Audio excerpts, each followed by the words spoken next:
because we are kings and our words matter.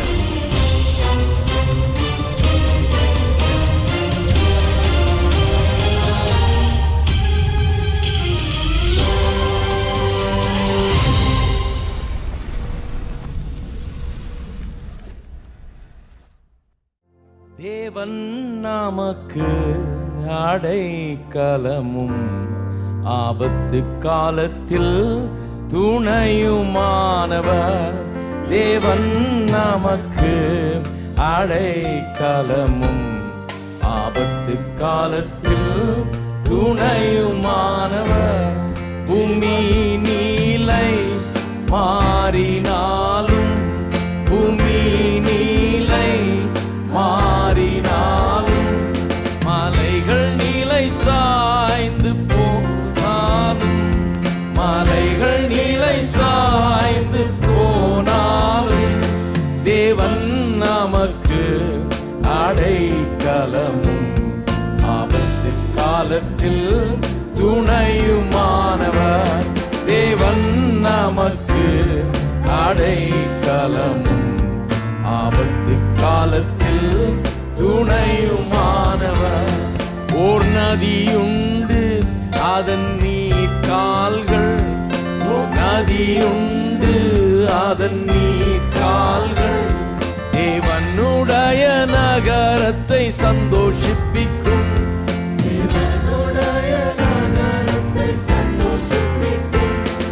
அதன் நடுவில் அது அசையாது. அதிகாலையில் அவர் சகாயம் பண்ணுவார். அதன் நடுவில் அது அசையாது.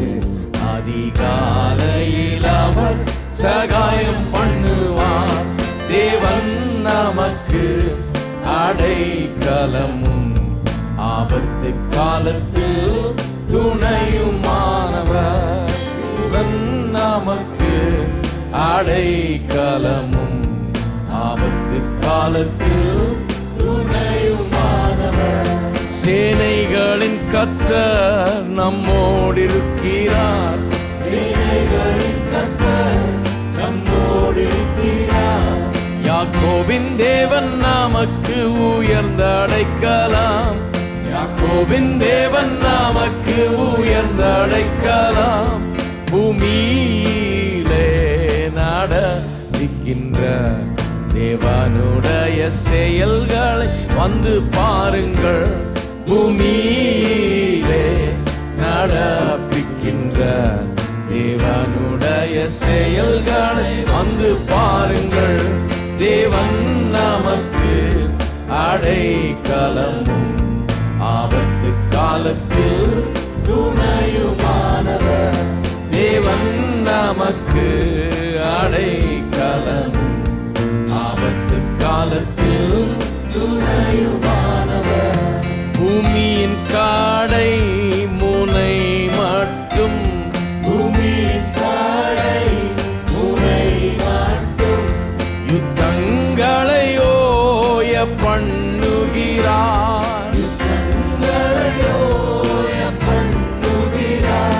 வில்லை ஓடித்து ஈட்டியை முறித்து ரதங்களை நெருப்பினால் சுட்டெரிக்கிறார். வில்லை ஓடித்து ஈட்டியை முறித்து ரதங்களை நெருப்பினால் சுட்டெரிக்கிறார். தேவன் நமக்கு அடைக்கலமும் ஆபத்து காலத்தில் துணையுமானவர். தேவன் நமக்கு அடைக்கலமும் ஆபத்து காலத்தில் துணையுமானவர். அமர்ந்திருந்து அறிந்து கொள்ளுங்கள். அமர்ந்திருந்து அறிந்து கொள்ளுங்கள். நானே தேவன் ஜாதிகளுக்குள்ளே. நானே தேவன் ஜாதிகளுக்குள்ளே உயர்ந்திருப்பேன். உயர்ந்திருப்பேன் உயர்ந்திருப்பேன். நான் பூமியிலே உயர்ந்திருப்பேன். உயர்ந்திருப்பேன் உயர்ந்திருப்பேன். நான்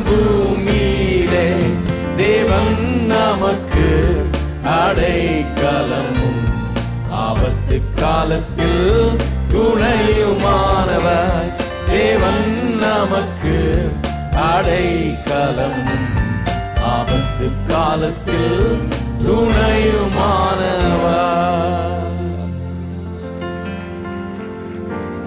அனைவரும் தயவு செய்து எழுந்து நின்று பாடுவோம். உலகெங்கிலும் இருந்து இந்த காலை வேளையிலே தொலைக்காட்சியின் மூலமாகவும் இணையதளத்தின் மூலமாகவும் எங்களோடு கூட இந்த காலை ஆராதனையிலே பங்கெடுத்துக் கொண்டிருக்கிறவங்க யாவரையும் ஆண்டவராகிய இயேசுவின் நாமத்திலே அன்புடன் வரவேற்கிறேன்.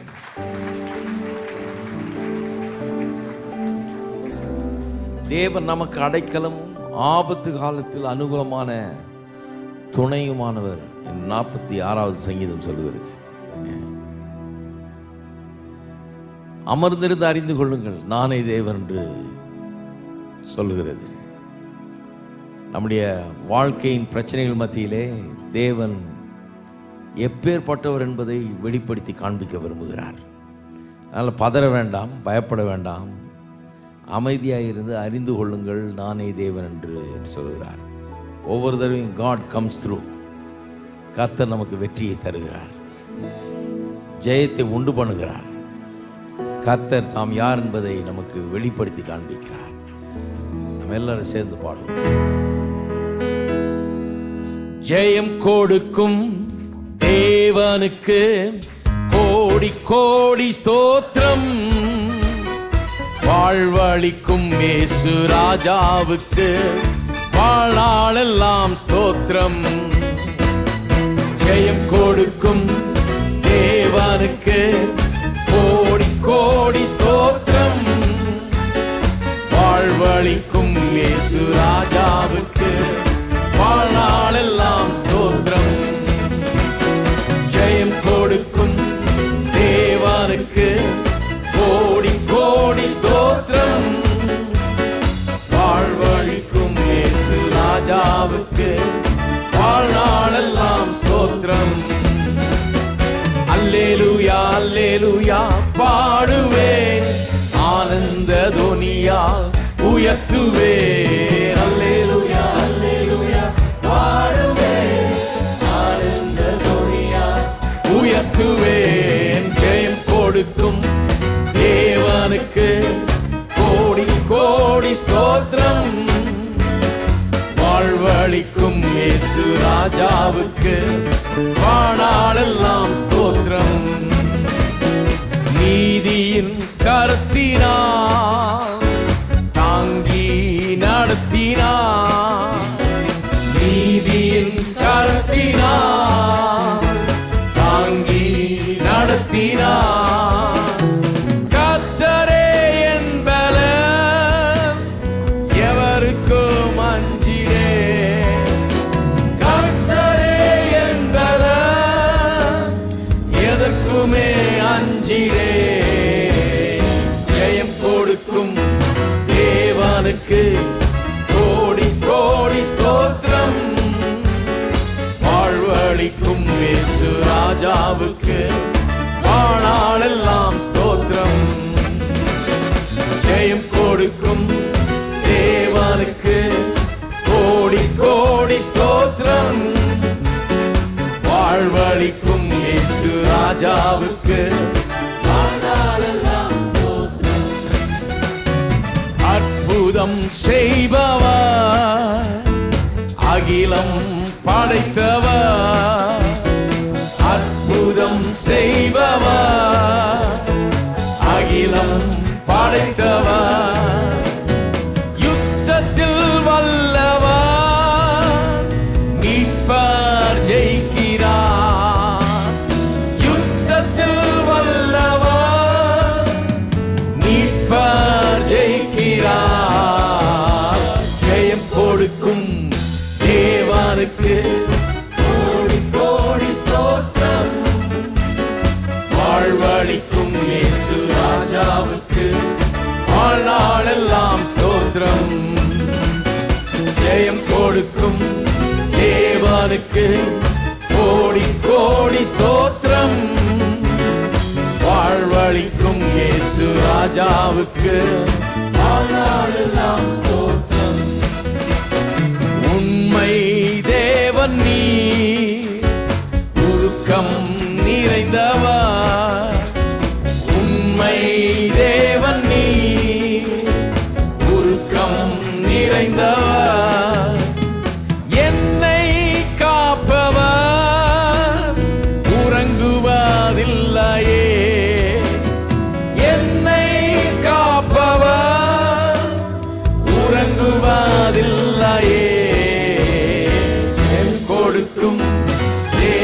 தேவனுக்கு கோடி கோடி ஸ்தோத்திரம்.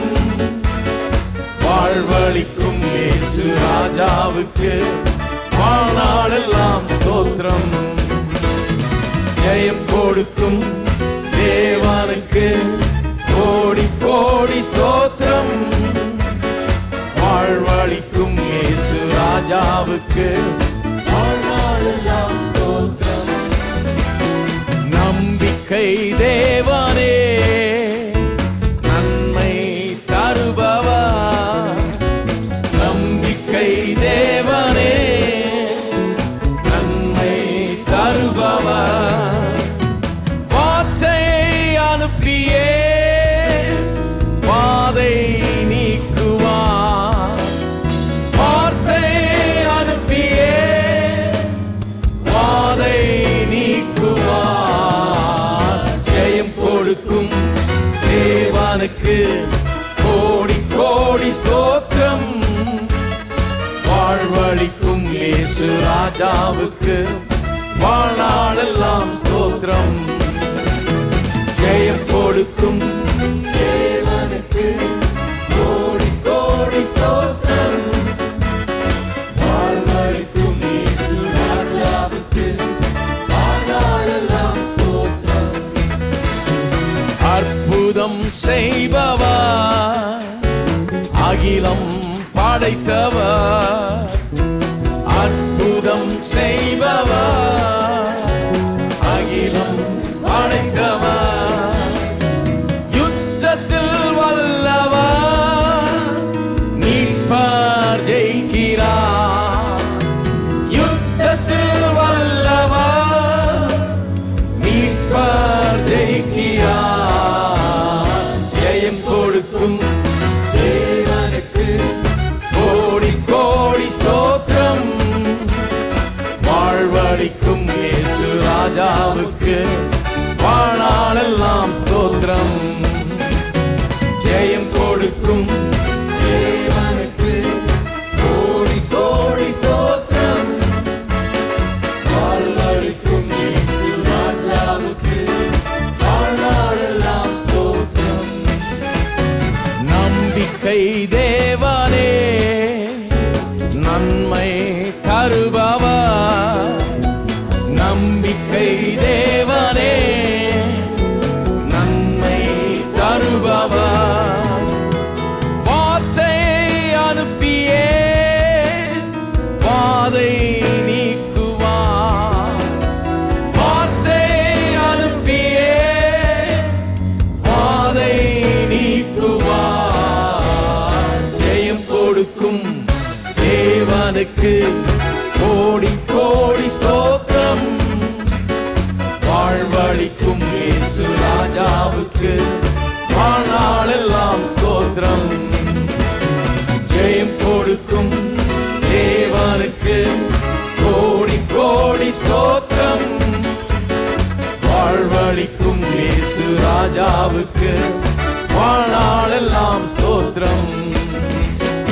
அல்லேலூயா அல்லேலூயா பாடுவேன், ஆனந்த துனியால் உயர்த்துவேன். அல்லேலூயா அல்லேலூயா பாடுவேன், ஆனந்த துனியால் உயர்த்துவேன். அல்லேலூயா அல்லேலூயா பாடுவேன், ஆனந்த துனியால் உயர்த்துவேன். அல்லேலூயா அல்லேலூயா பாடுவேன், ஆனந்த துனியால் உயர்த்துவேன். அல்லேலூயா அல்லேலூயா பாடுவேன், ஆனந்த துனியால் உயர்த்துவேன். ஜெயம் கொடுக்கும் தேவனுக்கு கோடி கோடி ஸ்தோத்திரம். வாழ்வளிக்கும் இயேசு ராஜாவுக்கு வாழ்நாளெல்லாம் ஸ்தோத்திரம். ஜெயம் கொடுக்கும் தேவனுக்கு கோடி கோடி ஸ்தோத்திரம். வாழ்வளிக்கும் இயேசு ராஜாவுக்கு வாழ்நாளெல்லாம் ஸ்தோத்திரம்.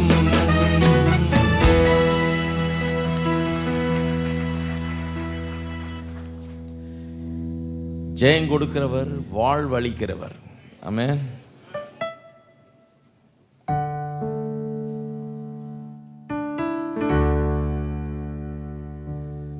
யெகோவா ஈரே தந்தையாம் தெய்வம், நீர் மாத்திரம் போதும் எனக்கு. யெகோவா ராப்பா சுகம் தரும் தெய்வம், உம் தழும்புகளால் சுகமே. யெகோவா ஷாமா என் கூட இருப்பீர், என் தேவை எல்லாம் சந்திப்பீர். நீர் மாத்திரம் போதும், நீர் மாத்திரம் போதும், நீர் மாத்திரம் போதும் எனக்கு. நீர் மாத்திரம் போதும், நீர் மாத்திரம் போதும், நீர் மாத்திரம் போதும் எனக்கு. யெகோவா ஏலோய் சிருஷ்டிப்பின் தேவனே, உம் வார்த்தையால் உருவாகினே.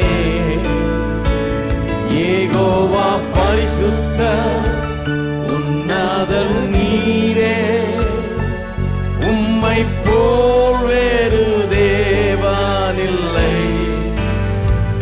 யெகோவா ஷாலோம் என் சமாதானம் தந்தி என் உள்ளத்திலே. நீர் மாத்திரம் போதும், நீர் மாத்திரம் போதும், நீர் மாத்திரம் போதும் எனக்கு. நீர் மாத்திரம் போதும், நீர் மாத்திரம் போதும், நீர் மாத்திரம் போதும் எனக்கு. இயேசுவே நீரே என் ஆத்ம நேசர், என் மேலே வளவான்பு கூர்ந்தீர். என்னையே மீட்க உம்மையே தந்தீர், உம் அன்புக்கு இணையில்லையே. என் வாழ்நாள் முழுதும் உமக்காக வாழ்வேன். நீரே என்றென்றும் போதும், நீர் மாத்திரம் போதும், நீர் மாத்திரம் போதும், நீர் மாத்திரம் போதும் எனக்கு. நீர் மாத்திரம் போதும், நீர் மாத்திரம் போதும், நீர் மாத்திரம் போதும் எனக்கு.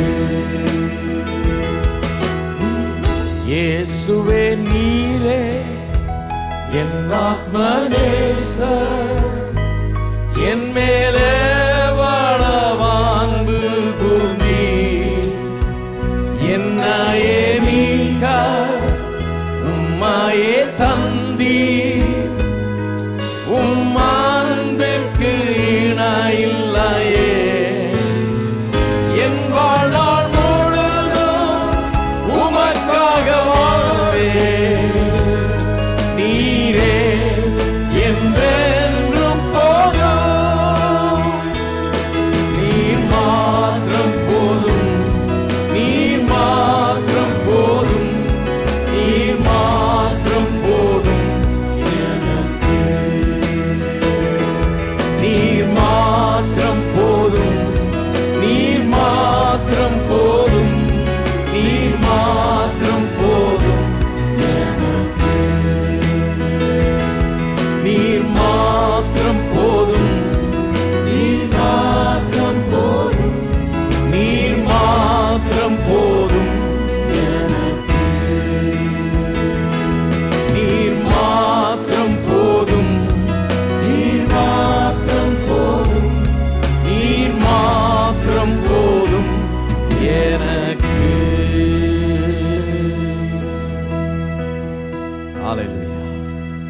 நம்ம எல்லாரும் கரங்களையும் உள்ளங்களையும் ஏறெடுத்து கர்த்தரை துதிப்போம், ஸ்தோத்திரிப்போம். இயேசு நமக்கு போதுமானவரும் போதுமானவரும் மிகவும் அதிகமானவராய் இருக்கிறார். ஹல்லேலூயா. ஓ உமக்கு ஸ்தோத்திரம் கர்த்தாவே. துதிக்கிறோம் துதிக்கிறோம் துதிக்கிறோம். ஹல்லேலூயா ஹல்லேலூயா. ஓ உமக்கு ஸ்தோத்திரம் ஸ்தோத்திரம் ஸ்தோத்திரம் ஸ்தோத்திரம். பிதாவே உம்மை துதிக்கிறோம், ஸ்தோத்திரிக்கிறோம். காலை வேளையிலே நீர் எங்களுக்கு போதுமானவராய், போதுமானவருக்கும் அதிகமானவராய், எல் ஷதாய் தேவனாய் இருக்கிறபடி ஆளும் ஸ்தோத்திரம். இதை விளங்கிக் கொள்ள மனக்கண்கள் பிரகாசம் அடையட்டும், சத்தியத்தை அறிகிற அறிவு உண்டாகட்டும், ஒளி வீசட்டும் இயேசுவின் நாமத்தினாலே. நீர் எங்கள் மனக்கண்களை திறக்கிறபடி ஆளுமுக்கு ஸ்தோத்திரம். சகல சத்தியத்துக்குள் நடத்துகிறபடி ஆளுமுக்கு ஸ்தோத்திரம். இந்த சத்தியங்கள் எங்களிடத்திலிருந்து மறைக்கப்படவில்லை, எங்களுக்காக மறைத்து வைக்கப்பட்டிருக்கிறது. நாங்கள் அடைந்து கொள்ளும்படியாய், நாங்கள் சுதந்தரித்துக் கொள்ளும்படியாய், நாங்கள் அறிந்து கொள்ளும்படியாய் எங்களுக்காக வைக்கப்பட்டிருக்கிறது. இதற்குள்ளாய் நடத்துவீராக. வெற்றியும் வாழ்வும் ஒவ்வொருவருக்கும் உண்டாக இருக்கட்டும். இயேசுவின் நாமத்தில் ஜெபிக்கிறோம், ஆமென்.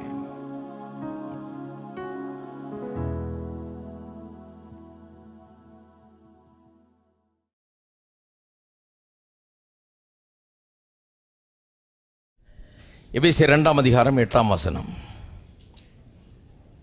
கிருபையினாலே விசுவாசத்தை கொண்டு ரட்சிக்கப்பட்டீர்கள். இது உங்களால் உண்டானதல்ல, இது தேவனுடைய ஈவு. தேவனுடைய கிருபை குறித்து கடந்த பல வாரங்களாக போய்த்து வருகிறேன்.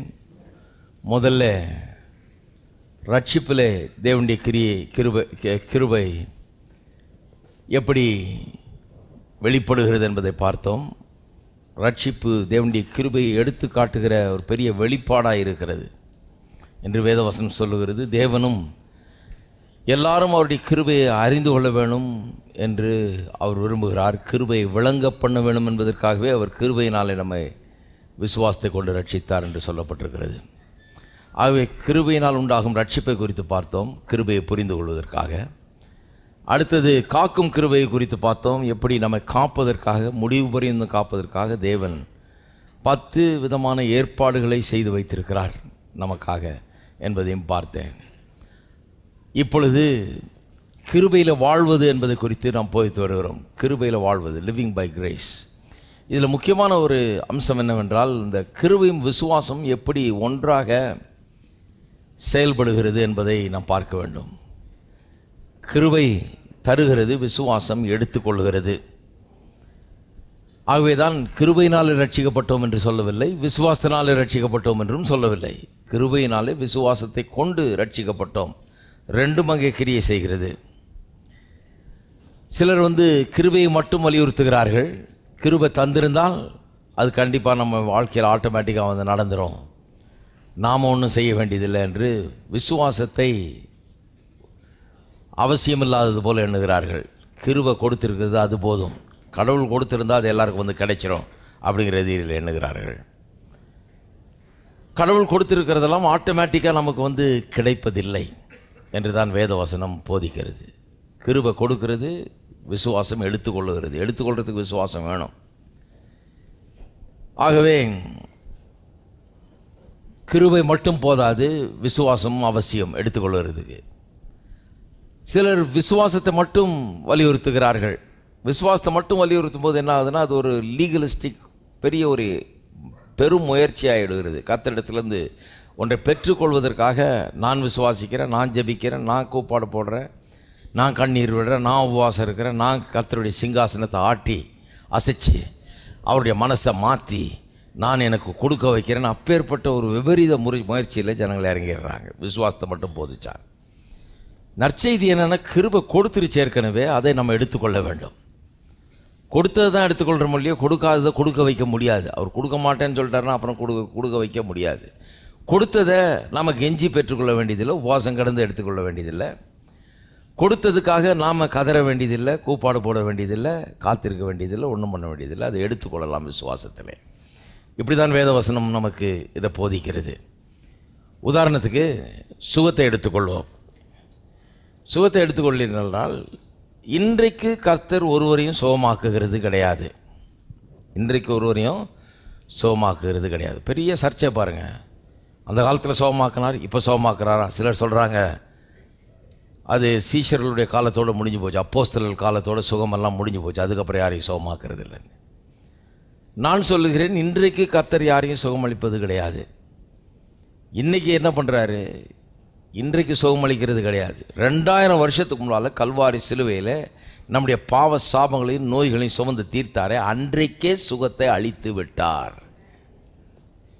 இன்றைக்கு ஒன்றும் கொடுக்கறது கிடையாதுங்க. நிறைய பேர் சுகத்தை ராங்காக அப்ரோச் பண்ணுறாங்க. என்ன பண்ணுறாங்க? சுகத்தை இப்போ இவங்க கேட்டு இவங்க அழுது இவர்கள் கண்ணீர் விட்டதுனால தான் கர்த்தர் தர்றது போல், அப்படி ஒரு எண்ணம் நிறைய பேருக்கு. அவங்க என்ன நினைக்கிறாங்க? faith is something that they do and that God responds to it.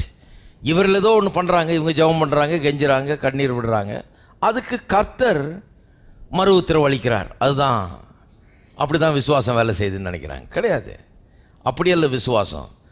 கர்த்தர் ஏற்கனவே கொடுத்து விட்டார். நம்முடைய பாவங்களையும் சாபங்களையும் நோய்களையும் கல்வாரி சிலுவையில் சுமந்து தீர்த்து விட்டார். பதிலை உண்டாக்கிட்டார், சுகத்தை அங்கே உண்டாக்கிட்டார். என்னுடைய faith it's only a positive response to what God has already done by grace. தேவன் கிருபையினாலே எனக்கு என்னவெல்லாம் செய்திருக்கிறாரோ அதற்கு நான் அளிக்கும் பிரதியுத்திரம், பாசிட்டிவ் பதில். அது நான் ஆம், எனக்காக இது செய்யப்பட்டிருக்கிறது, எனக்காக இது வைக்கப்பட்டிருக்கிறது, இது எனக்காக அவர் செய்தார் என்று சொல்லி நான் அதை எடுத்துக்கொள்கிறேன் பாருங்கள், அதுதான் பாசிட்டிவ் ரெஸ்பான்ஸ். இன்னொரு விதத்தில் சொல்லலாம், faith is how you appropriate what God has already provided. தேவன் ஏற்கனவே கொடுத்திருக்கிறதை பெற்றுக்கொள்ளுகிறது தான் விசுவாசம். கொடுக்காததுக்காக போய் மல்லு கட்டி ஒன்றும் தேவனிடத்துலேருந்து ஒன்றும் வாங்க முடியாது. அதெல்லாம் சும்மா. கொடுக்கலைன்னா ஒன்றும் எடுத்துக்கொள்ள முடியாது. எல்லாம் கொடுக்கப்பட்டிருக்கிறது, கொடுக்கப்பட்டிருக்கிறது எல்லாம் விசுவாசத்தினாலே நான் எடுத்துக்கொள்ள முடியும். அப்போ சுகம் என்று வரும்போது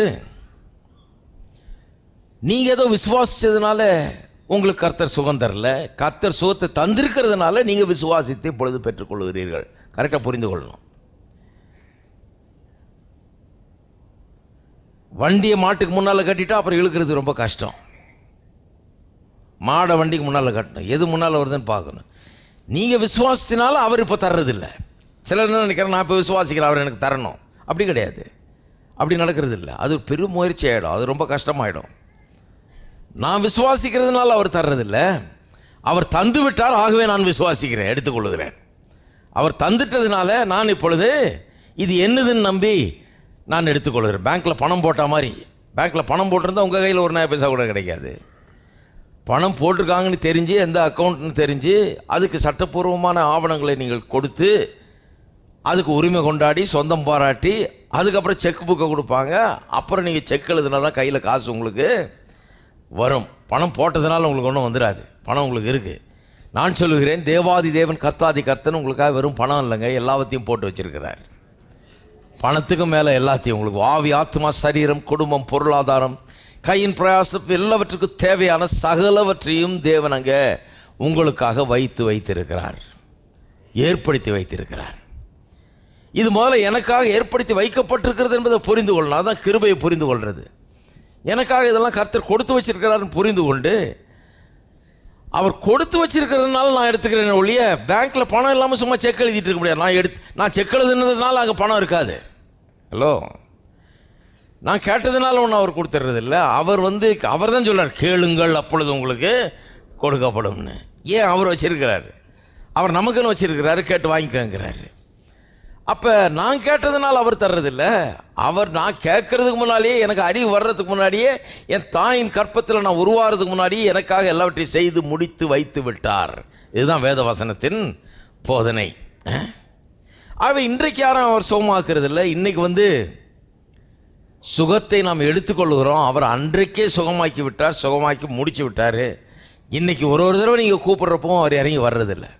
ஒருத்தர் சொல்கிறாரு, வானத்தை கிழித்து கொண்டு இறங்கி வாரும் ஆண்டவரே அப்படின்னா. ஜபலாம் பிரமாதமாக இருக்குது பாருங்கள். என்னை அப்படி ஜெபம் பண்ணுறீங்கன்னு கேட்டால் ஏசாயா புஸ்தகத்தில் இருக்குது. அது rend the heavens O Lord and come down அப்படின்னு இருக்கு. அதனால் வானத்தை கிழிச்சிக்கிட்டு கத்திரி இருக்காருங்க. டெய்லி வானத்தை கிழிச்சா என்ன வருது? வானத்தை கிழிச்சிக்கிட்டு இறங்கி வரணுங்கிறாரு. நான் சொன்னேன் 2000 வருஷத்துக்கு முன்னால் வானத்தை கிழிச்சு இறங்கி வந்து இங்கே நம்ம மத்தியில் வாழ்ந்து நமக்காக மரித்து கல்வாரி சிலுவையில் ரத்தத்தை சிந்தி மரித்து உயிரோடு எழுந்து வானத்தை கிழிச்சிக்கிட்டு திரும்பி உள்ளே போனார். அதெல்லாம் ஞாபகம் இல்லையான்னு அதை கண்டுக்கிறதே இல்லை இவங்க. அதை ஒரு பொருட்டாக என்றது கூட கிடையாது. அதை பற்றி அதை ஒரு இதோட பார்க்குறதே கிடையாது. அதை புரிந்து கொள்ளணுமேன்றதே கிடையாது. இவங்க சும்மா வயிற்று வலினோன்னா அவருக்கு வானத்தை கிழிச்சிக்கிட்டு இறங்கி வரணுமா? இவங்களுக்கு ஒரு சின்ன வியாதினோடனே வானத்தை கிழிச்சிட்டு, இவங்களுக்கு ஒரு சின்ன பிரச்சனைன்னா அவர் கிழிச்சிக்கிட்டு இறங்கி வந்து தேவதூதர்களோடு அப்படியே வந்து இப்போ என்னமோ செய்யணும் அப்படின்னு பார்க்குறாங்க. நான் சொல்லுகிறேன், அவர் எல்லாத்தையும் செஞ்சு முடிச்சுட்டு அங்கே போய் உட்காந்துட்டாருங்க. சும்மா உங்களுக்கு வந்து இறங்கி கிழிச்சிட்டு வர மாட்டார். நமக்குள்ள இந்த அறிவு செல்ல வேண்டும், நமக்குள்ள இந்த அறிவு உண்டாக வேண்டும். அப்போ சுகம்னு வரும்போது நாம் நம்ம வியாதியஸ்தர்களாய் கண்டு இனிமேதான் நான் சுகத்தை கேட்டு கெஞ்சி மன்றாடி பெற்றுக்கொள்ள போகிறேன் அப்படி எண்ணக்கூடாது. எப்படி பார்க்கணும்? நம்ம அவருடைய தழும்புகளால் நீங்கள் குணமானீர்கள் என்று 1 பேதுரு 2:24 சொல்லப்பட்டிருக்கிறது. குணமானீர்கள், ஆனீர்கள்னு சொன்னால் நடந்து முடிஞ்ச ஒரு காரியம். எப்போ குணமானோம்? அவர் பேரில் தழும்பு விழுந்தோடனே இங்கே குணம் நமக்கு கொடுக்கப்பட்டு விட்டது, அக்கௌண்ட்டில் நம்ம அக்கௌண்ட்டில் போடப்பட்டு விட்டது. அங்கே அவருக்கு அடி விழுந்தோடனே நம்ம அக்கௌண்ட்டில் விழுந்துருச்சு சுகம். ஹலோ, அங்கே அவருக்கு காயம் உண்டானோ, அவருக்கு தழும்பு உண்டானோடனே நம்ம அக்கௌண்ட்டில் சுகம்னு எழுதியாச்சு. நம்மளுடைய டெஸ்டினி இஸ் ஹெல்த். நமக்கு ஆரோக்கியம் சொந்தமாகி விட்டது. அவருடைய தழும்புகளால் நம் குணமானோம். அங்கே அடி, இங்கே சுகம். அங்கே காயம், இங்கே சுகம். அப்போவே நம்ம அக்கௌண்ட்டில் விழுந்தாச்சு. ஆகவே நான் இப்போ சுகமில்லாதவன், நோயாளி, எனக்கு சுகம் தேவைப்படுகிறது, நான் இப்போ கெஞ்சி கேட்டு கண்ணீர் விட்டு கர்த்தரிடத்திலிருந்து பெற்றுக்கொள்கிற போகிறன்ற அப்ரோச்சே தப்பு. அது ஒரு அவிசுவாசமான அப்ரோச். அதனால தான் சுகத்தை பெற்றுக்கொள்வது ரொம்ப கஷ்டமாயிடுது. எப்படி அப்ரோச் பண்ணோன்னா, நான் சுகமானேன், குணமானீர்கள் என்று எழுதியிருக்கிறது. ஆகவே நான் அதில் ஒருத்தன் குணமானேன், என் அக்கௌண்ட்டில் இருக்குது, குணமானேன்.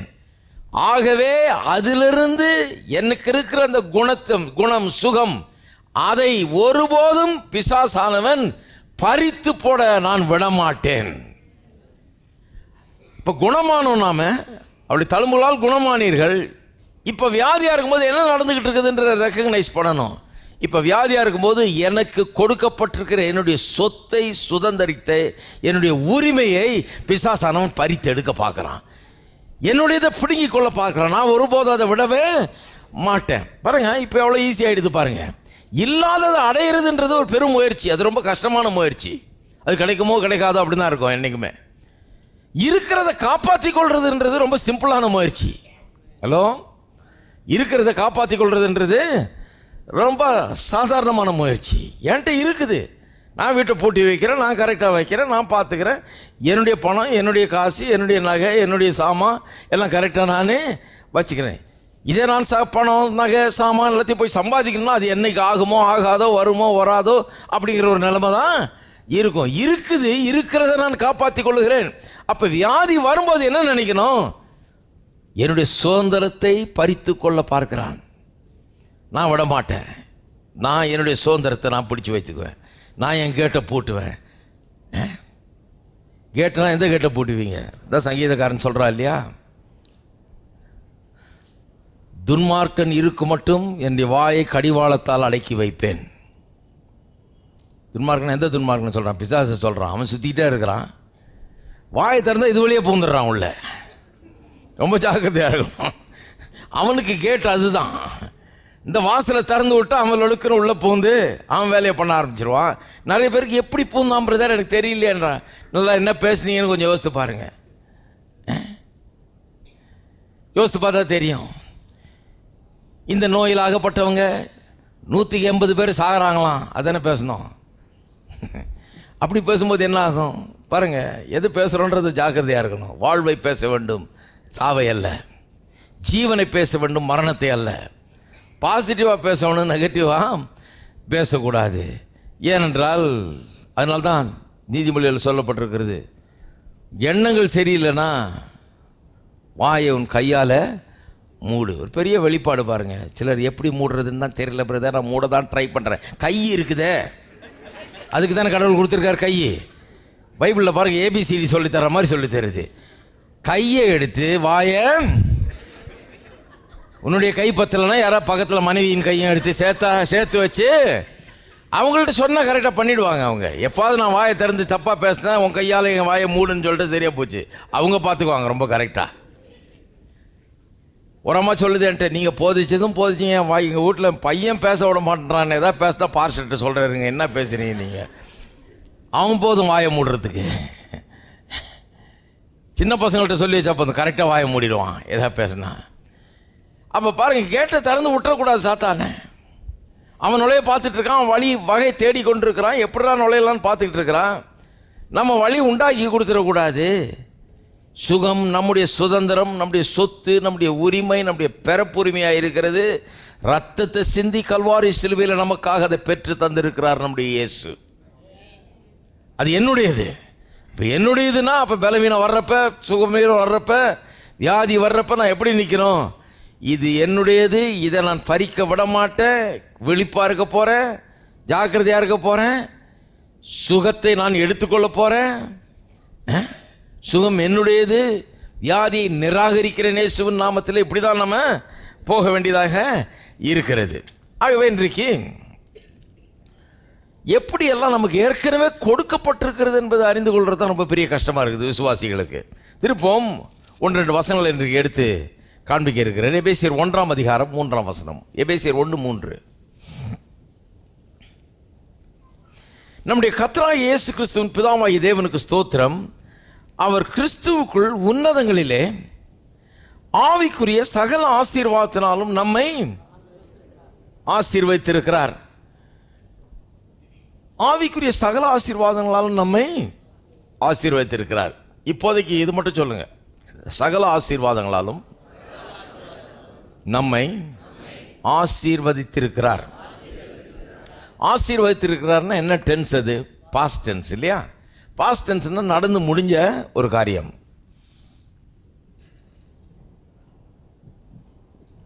ஆசீர்வதிக்க போகிறார் என்றல்ல, ஆசீர்வதித்து இருக்கிறார். என்ன பிரச்சனைனா, நிறைய ஜபங்கள், நிறைய பிரசங்கங்கள்லாம் எப்படி இருக்குதுன்னா, தீர்க்க தரிசனம் கூட நிறைய எப்படி இருக்குதுன்னா, கர்த்தர் இப்படி செய்ய போகிறார், அப்படி செய்ய போகிறார், அப்படி செய்வார், இன்னும் 30 நாளில் செய்வார், இன்னும் 60 நாளில் செய்வார், இன்னும் 30 days 60 days 90 days நோட்டீஸ் கொடுத்துட்டு இருக்கிறாங்க. இன்னும் செய்வார் செய்வார் செய்வார். கர்த்தரை என்ன ஆகிட்டாங்க, செய்து முடித்தவர்ன்றதுக்கு பதிலாக செய்ய போகிறவர்னு ஆயிடுச்சு. அப்படி ஆக்கி விட்டாங்க. கர்த்தர் செய்வார் செய்வார் செய்வார்னு சொல்லிட்டு இருக்காங்க. ஆனால் வேதவசனம் எப்படி போதிக்கிறது? செய்து முடித்து விட்டார், எல்லாத்தையும் செஞ்சு முடித்து விட்டார். ஆகவே எல்லாத்தையுமே செஞ்சு முடிச்சு விட்டதாக தான் எண்ணணும். நம்முடைய பிரசங்கங்கள், நம்முடைய ஜபங்கள் எல்லாமே. ஜபம் கூட பாருங்கள், சுகத்துக்காக ஜபம் பண்ணுறோன்னா, கர்த்தாவே என்னை சுகமாக்கும்னு இல்லை, சுகத்தை கல்வாரி சிலுவையின் மூலமாக என்னுடையது ஆக்கினபடியால் உமக்கு ஸ்தோத்திரம். ஜபம் முழுவதுமே நிறைய நன்றி சொல்கிறது இருக்கணும், ஸ்தோத்திரம் சொல்லுகிறது இருக்கணும். நிறைய பேருக்கு வழங்க மாட்டேன். நிறைய ஜபங்கள் பாருங்கள், எல்லாம் வேண்டுதலாக தான் இருக்கும். அப்படியே போட்டு கத்தாவ அதைத்தாரோ இதைத்தாரோ, இது வேணும் அது வேணும், அது இல்லை இது இல்லை, இந்த பிரச்சனை அந்த பிரச்சனை, அப்படி தான் இருக்குது ஜபம். ஸ்தோத்திரத்தோடு உங்களுடைய விண்ணப்பங்களை ஏறிடுங்கள்னு சொல்லியிருக்குது. ஸ்தோத்திரத்தோடுனா அது என்னென்னு புரியல, எப்படி ஸ்தோத்திரம் வரும்னு தெரியல. ஒருத்தர் சொல்கிறாரு, எப்படிங்க இப்போ தானே ஜபம் பண்ணுறேன், கொடுத்தா தானே ஸ்தோத்திரம் பண்ணுறதுன்றாரு.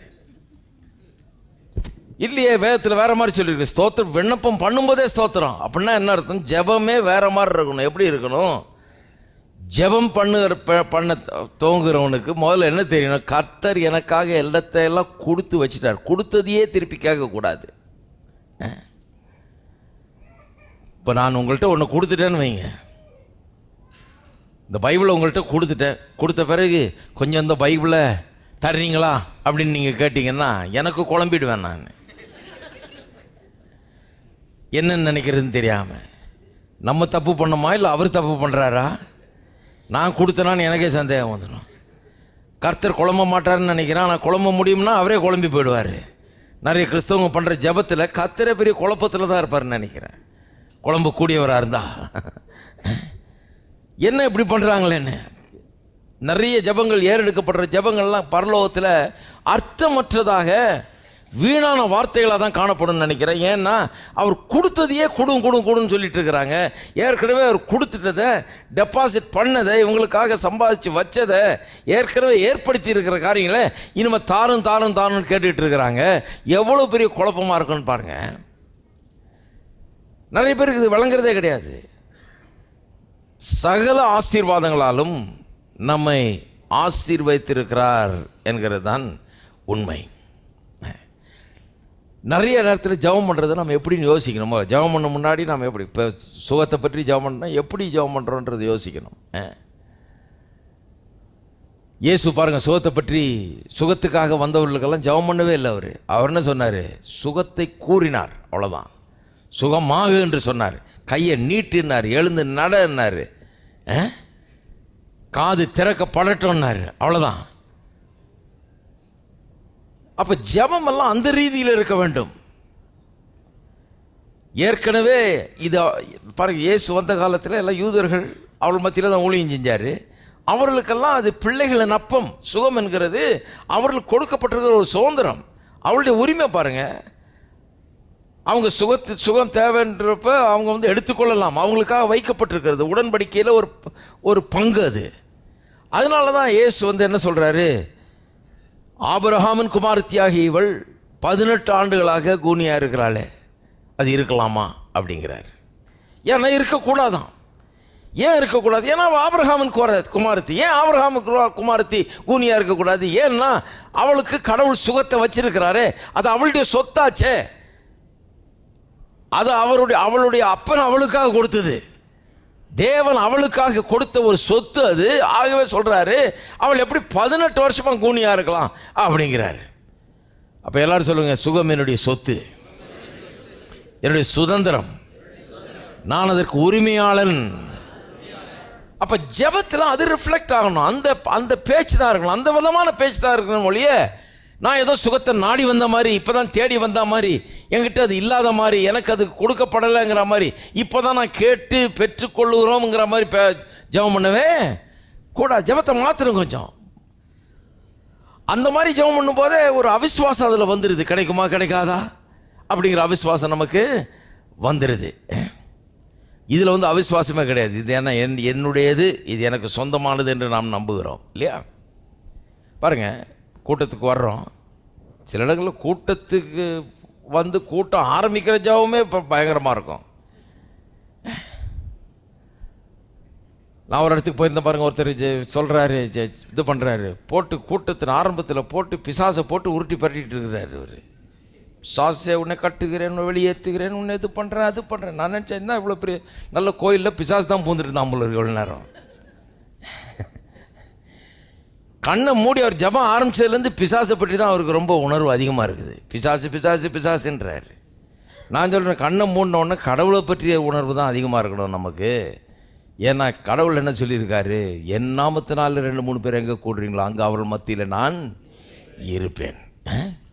அங்கே அவள் மத்தியில் நான் இருப்பேன். அப்போ அவர் இருக்கிறாருன்னா எந்த பிசாசு அங்கே நுழைஞ்சா கூட ஒன்றும் பண்ணவே முடியாது இல்லைங்களா? ஒன்றும் பண்ணவே முடியாது.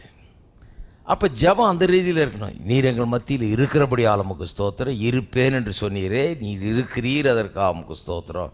You must acknowledge the fact that is there. அவர் இருக்கிறார் என்பதை நீங்கள் அங்கீகரிக்க வேண்டும். இனிமே தான் வரப்போகிறாருன்னு அவர் இருக்கிறாருங்கிறதை அங்கீகரிக்க வேண்டும். பாருங்கள், அவர் இருக்கிறாருங்கிறது ஒரு ஸ்பிரிச்சுவல் ஃபேக்ட். அது அவர் கண்ணில் பார்க்க முடியல, ஆனால் அவர் இருக்கிறார். கண்ணில் பார்க்காதனால அவர் இல்லைன்னு அர்த்தம் இல்லை. இப்போ பாருங்கள், இப்போ உட்காந்துட்ருக்குறோம், இங்கே சத்த அலைகள் இங்கே போய் கொண்டிருக்கிறது. நான் பேசுகிற சத்தம் மட்டும் இல்லை, ரேடியோவில் வர்ற அந்த சத்தங்கள், டெலிவிஷன் மூலமாக வர்ற படங்கள் எல்லாம் வந்துக்கிட்டு இருக்குது. பாருங்கள், எல்லாம் போய்கிட்டு இருக்குது. ஆனால் நீங்கள் அதை ரிசீவ் பண்ண முடியல, நான் ரிசீவ் பண்ண முடியல. ஏன் நீங்களும் நானும் ரிசீவ் பண்ண முடியல? வெறும் இந்த காதால் அதை ரிசீவ் பண்ண முடியாது, இந்த கண்ணால் அதை ரிசீவ் பண்ண முடியாது.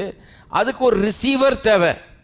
அதுதான் டிவியை கொண்டு வந்து இங்கே போட்டு கனெக்ஷனை கொடுத்து ஆண்டெனாவை தூக்கி வச்சா கரெக்டாக அந்த சேனலு வரும். ஏன்னா அது ரிசீவர் போயிட்டுருக்கிறத பிக்கப் பண்ணி அதை எடுத்து காண்பிக்கும் இல்லைங்களா? அதே மாதிரி தான் ரேடியோ ஒரு ரிசீவர். போயிட்டுருக்கிறத அது பிடிச்சி நம்ம டியூன் பண்ணும்போது போயிட்டுருக்கிற சவுண்டை அதை பிடிச்சி நமக்கு புலப்படுகிற விதத்தில் அது நமக்கு காண்பிக்கிறது. அது சவுண்டு வந்தவுடனே அல்லது படம் வந்தவுடனே அப்பா இப்போ தான் படம் வருது அப்படின்றோம். இப்போ வரலைங்க, 24 மணி நேரம் ஓடிட்டு இருக்குது. அது 24 மணி நேரம் ஓடிட்டு இருக்கு. நீங்கள் இப்போ தான் வந்தீங்க, நீங்கள் இப்போ தான் டியூன் பண்ணீங்க, நீங்கள் இப்போ தான் ரிசீவரை கொண்டு வந்தீங்க, நீங்கள் இப்போ தான் வச்சிங்க, கனெக்ஷன் கொடுத்தீங்க. நீங்கள் நினைக்கிறீங்க இப்போ தான் போடுறாங்க, நீங்கள் உட்காந்தோடனே அங்கே ஆன் பண்ணாங்களாக்கும்? கிடையாது. அவங்க ஓட்டிக்கிட்டே இருக்காங்க, 24 மணி நேரம் ப்ரோக்ராம் போயிட்டே இருக்குது. நீங்கள் இப்போ டியூன் பண்ணால் அதுக்கு என்ன பண்ணுறது? சிலர் இன்றைக்கி தான் டியூனே ஆகுறாங்க, இன்றைக்கி தான் கோயிலுக்கே வந்திருக்காங்க, இன்றைக்கி தான் வந்திருக்கீங்க. இவ்வளோ நாள் நினச்சிட்டு இருந்தீங்க சுகம் இனிமே தான் கர்த்தர் கருணை கூர்ந்து சொப்பம் கொடுக்கணும்யா, நான் கேட்டிருக்கிறேன், நான் ஜெபம் பண்ணியிருக்கிறேன், நான் நாளைக்கு கூட உபவாசம் இருக்கலான் இருக்கிறேன் அப்படின்னு தான் இருக்கிறாங்க. இப்போ இங்கே வந்தீங்க, இங்கே வந்தோன்னு இப்போ டியூனிங் நடக்குது. இப்போது டியூனிங் நடந்த சுகமே வந்து சுகத்தையே பெற்றுக்கொள்கிற அளவுக்கு ஆகிடும் பாருங்க. அப்போ அங்கே போன சுகம் கொடுத்துட்டாருன்னு இல்லை, சுகம் எப்போவுமே இருந்துக்கிட்டு தான் இருக்குது, வந்துக்கிட்டே தான் இருக்குது, அது அலைக்காட்டில் இருந்துக்கிட்டே தான் இருக்குது. அது ஏற்கனவே தேவன் ஏற்படுத்தி வச்சுட்டாரு. நீங்கள் டியூன் பண்ணோன்னா உங்களுக்கு வந்து அது கிடைக்கிது, அவ்வளோதான். அது ஏற்கனவே உண்டாயிருக்குது, கொடுக்கப்பட்டிருக்கிறது என்பது தான் உண்மை. இருக்கீங்களா? சரி. அப்போ எப்போவுமே நம்முடைய ஜெபத்தில் நமக்கு என்ன ஏற்கனவே இருக்குதுங்கிறத எண்ணி பார்க்க வேண்டும். பாருங்க, ஒரு இடத்துக்கு பிரசங்கம் பண்ண போயிருந்தேன். அந்த காலத்தில் ஒரு இடத்துக்கு போயிருந்தேன். போனோடனே அவர் சொன்னார், வாங்க கர்த்தர் உங்களை இன்றைக்கி நல்லா அபிஷேகம் பண்ணி நீங்கள் நல்லா பேசணுன்னு உங்களுக்காக கொஞ்ச நேரம் ஜெபம் பண்ணுவோம் வாங்கன்னாரு. ஜெபம் பண்ணுறது நல்லது, ஏன்னா கர்த்தர் என்ன பேச விரும்புகிறாருன்னு அதுக்கு நம்ம டியூன் ஆகணும் இல்லையா? அதுக்கு நான் ஜெபம் பண்ணுவேன், அதுக்கு ஜெபம் பண்ணுறது நல்லது. ஒரு இடத்துல போய் ஒரு பாட்டு நடத்துனா கூட எனக்கு என்ன வார்த்தைகளை சொல்லணுன்றது ரொம்ப முக்கியம். என்னத்தையும் அவனை உளறிட்டு இருக்கக்கூடாது இல்லையா? அப்போ ஜெபம் தேவை. ஏன்னா கர்த்தருடைய மைண்டில் என்ன இருக்குது, அவர் என்ன சொல்ல விரும்புகிறார் என்பதை அறிந்து உணர்ந்து அதை நம்ம பேசணும். ஜெபம் அதுக்கு நமக்கு இடம் கொடுக்குது, அப்படி செய்ய நமக்கு உதவுகிறது. அதெல்லாம் உண்மைதான். ஆனால் இவர் என்ன சொல்கிறாரு, கர்த்தர் என்ன அபிஷேகம் ஜெபம் பண்ணுறார். என் ஃப்ரெண்டு பாருங்க கேட்டேன், ஏன்ப்பா அபிஷேகம் இல்லாத என்னை கூப்பிட்டுட்டு இப்போ 5 நிமிஷத்தில் அபிஷேகம் வந்துடுமா? எனக்கு என்ன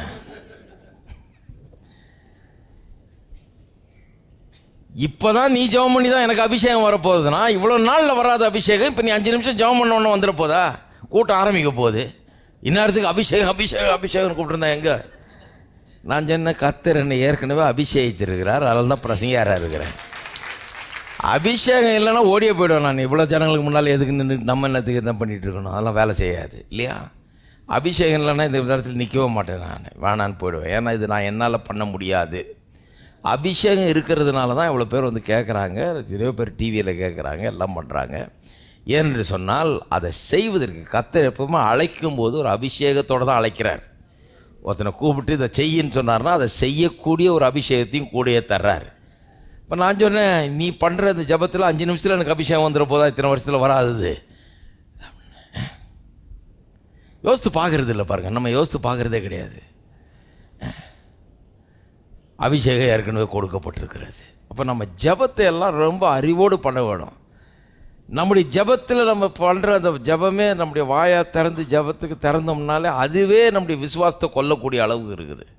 ஒன்றும் இல்லாதவர்களை போல் இனிமேதான் ஏதோ வந்து அவர் செய்கிறது போல், இனிமேதான் அவர் வந்து இறங்குறது போலவும் இப்படி நினச்சிட்டு நம்ம பண்ணுறதுனால தான் என்ன ஆகுறது, ஏதோ ஒன்றையுமே பெற்றுக்கொள்கிறதே ரொம்ப கஷ்டமாக இருக்குது. ஏன்னா இனிமேதான் வானம் கிழியணும், இனிமேதான் அவர் இறங்கணும், இனிமேதான் அவர் கையை நீட்டணும். கர்த்தர் என்னென்ன பண்ண சொல்கிறாங்க, கையை நீட்டும் ஆண்டவரே.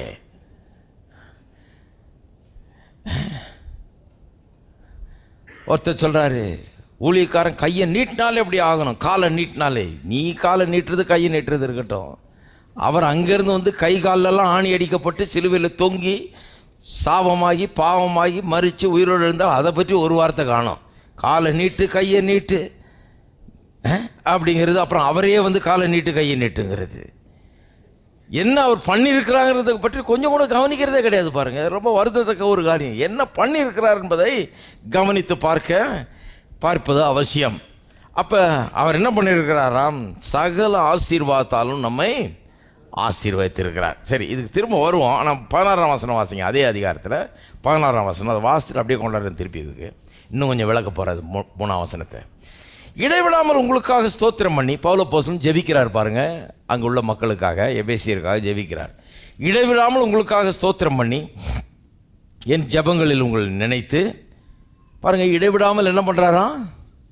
ஸ்தோத்திரம் பண்ணுறார். பவுலுடைய ஜெபமெல்லாம் பார்த்தீங்கன்னா நிறைய தேங்க்ஸ் கிவிங் தான் இருக்குது, அதில் நிறைய ஸ்தோத்திரம் தான் இருக்குது பாருங்க. என் ஜெபங்களில் உங்களை நினைத்து நம்முடைய கர்த்தராகிய இயேசு கிறிஸ்துவின் தேவனும் மகிமையின் பிதாவுமானவர் தம்மை நீங்கள் அறிந்து கொள்வதற்கான ஞானத்தையும் தெளிவையும் அளிக்கிற ஆவியை உங்களுக்கு தந்திரள வேண்டும் என்று பாருங்க. என்னத்துக்காக ஜெபம் பண்ணுறாரு பாருங்க. ஒரு பெரிய பாடம் இங்கே. என்ன பாடம்னா, எப்படி ஜெபம் பண்ணணும், நமக்காக எப்படி ஜெபம் பண்ணணும், நம்ம மற்றவர்களுக்காக எப்படி ஜெபம் பண்ணணும், விசுவாசிகளுக்காக. விசுவாசிகளாக இருக்கிற நாம் நமக்காக எப்படி ஜெபிக்கிறது, மற்றவங்களுக்காக எப்படி ஜெபிக்கிறது, என்ன ஜெபிக்கிறது. சிலருடைய ஜெபம்லாம் பார்த்தீங்கன்னா வெறும் கத்தாவே இது இல்லை அது இல்லை, அதை தாரோம் இதை தாரோம், இது வேணும் அது வேணும், இந்த பிரச்சனை அந்த பிரச்சனை, இப்படி தான் இருக்கும் ஜெபமெல்லாம். இவருடைய ஜெபம் டோட்டலாக வித்தியாசமாக இருக்குது பாருங்கள். 2000 வருஷத்துக்கு பின்னால் நம்ம வாசித்துட்டு இருக்கிறோம். இன்றைக்கும் இது பொருத்தமான ஜெபமாக இருக்குது. நம்மளை மாதிரி ஒரு ஜெபம் பண்ணியிருந்தாருன்னு இன்றைக்கி இது எழுதவும் முடியாது. அதை நமக்கு அதுக்கு சம்மந்தம் இல்லாமல் இருக்கும். நம்ம என்ன வெறும் அரிசியை தாரோம், பருப்பு தாரோம், வேலை தாரோம், காசு தாரோம், இதுதான் கேட்டுட்டு இருக்கோம் நம்ம. இவர் எப்படி ஜெபம் பண்ணுறாரு பாருங்க. இவர் அதெல்லாம் பண்ணவே இல்லை.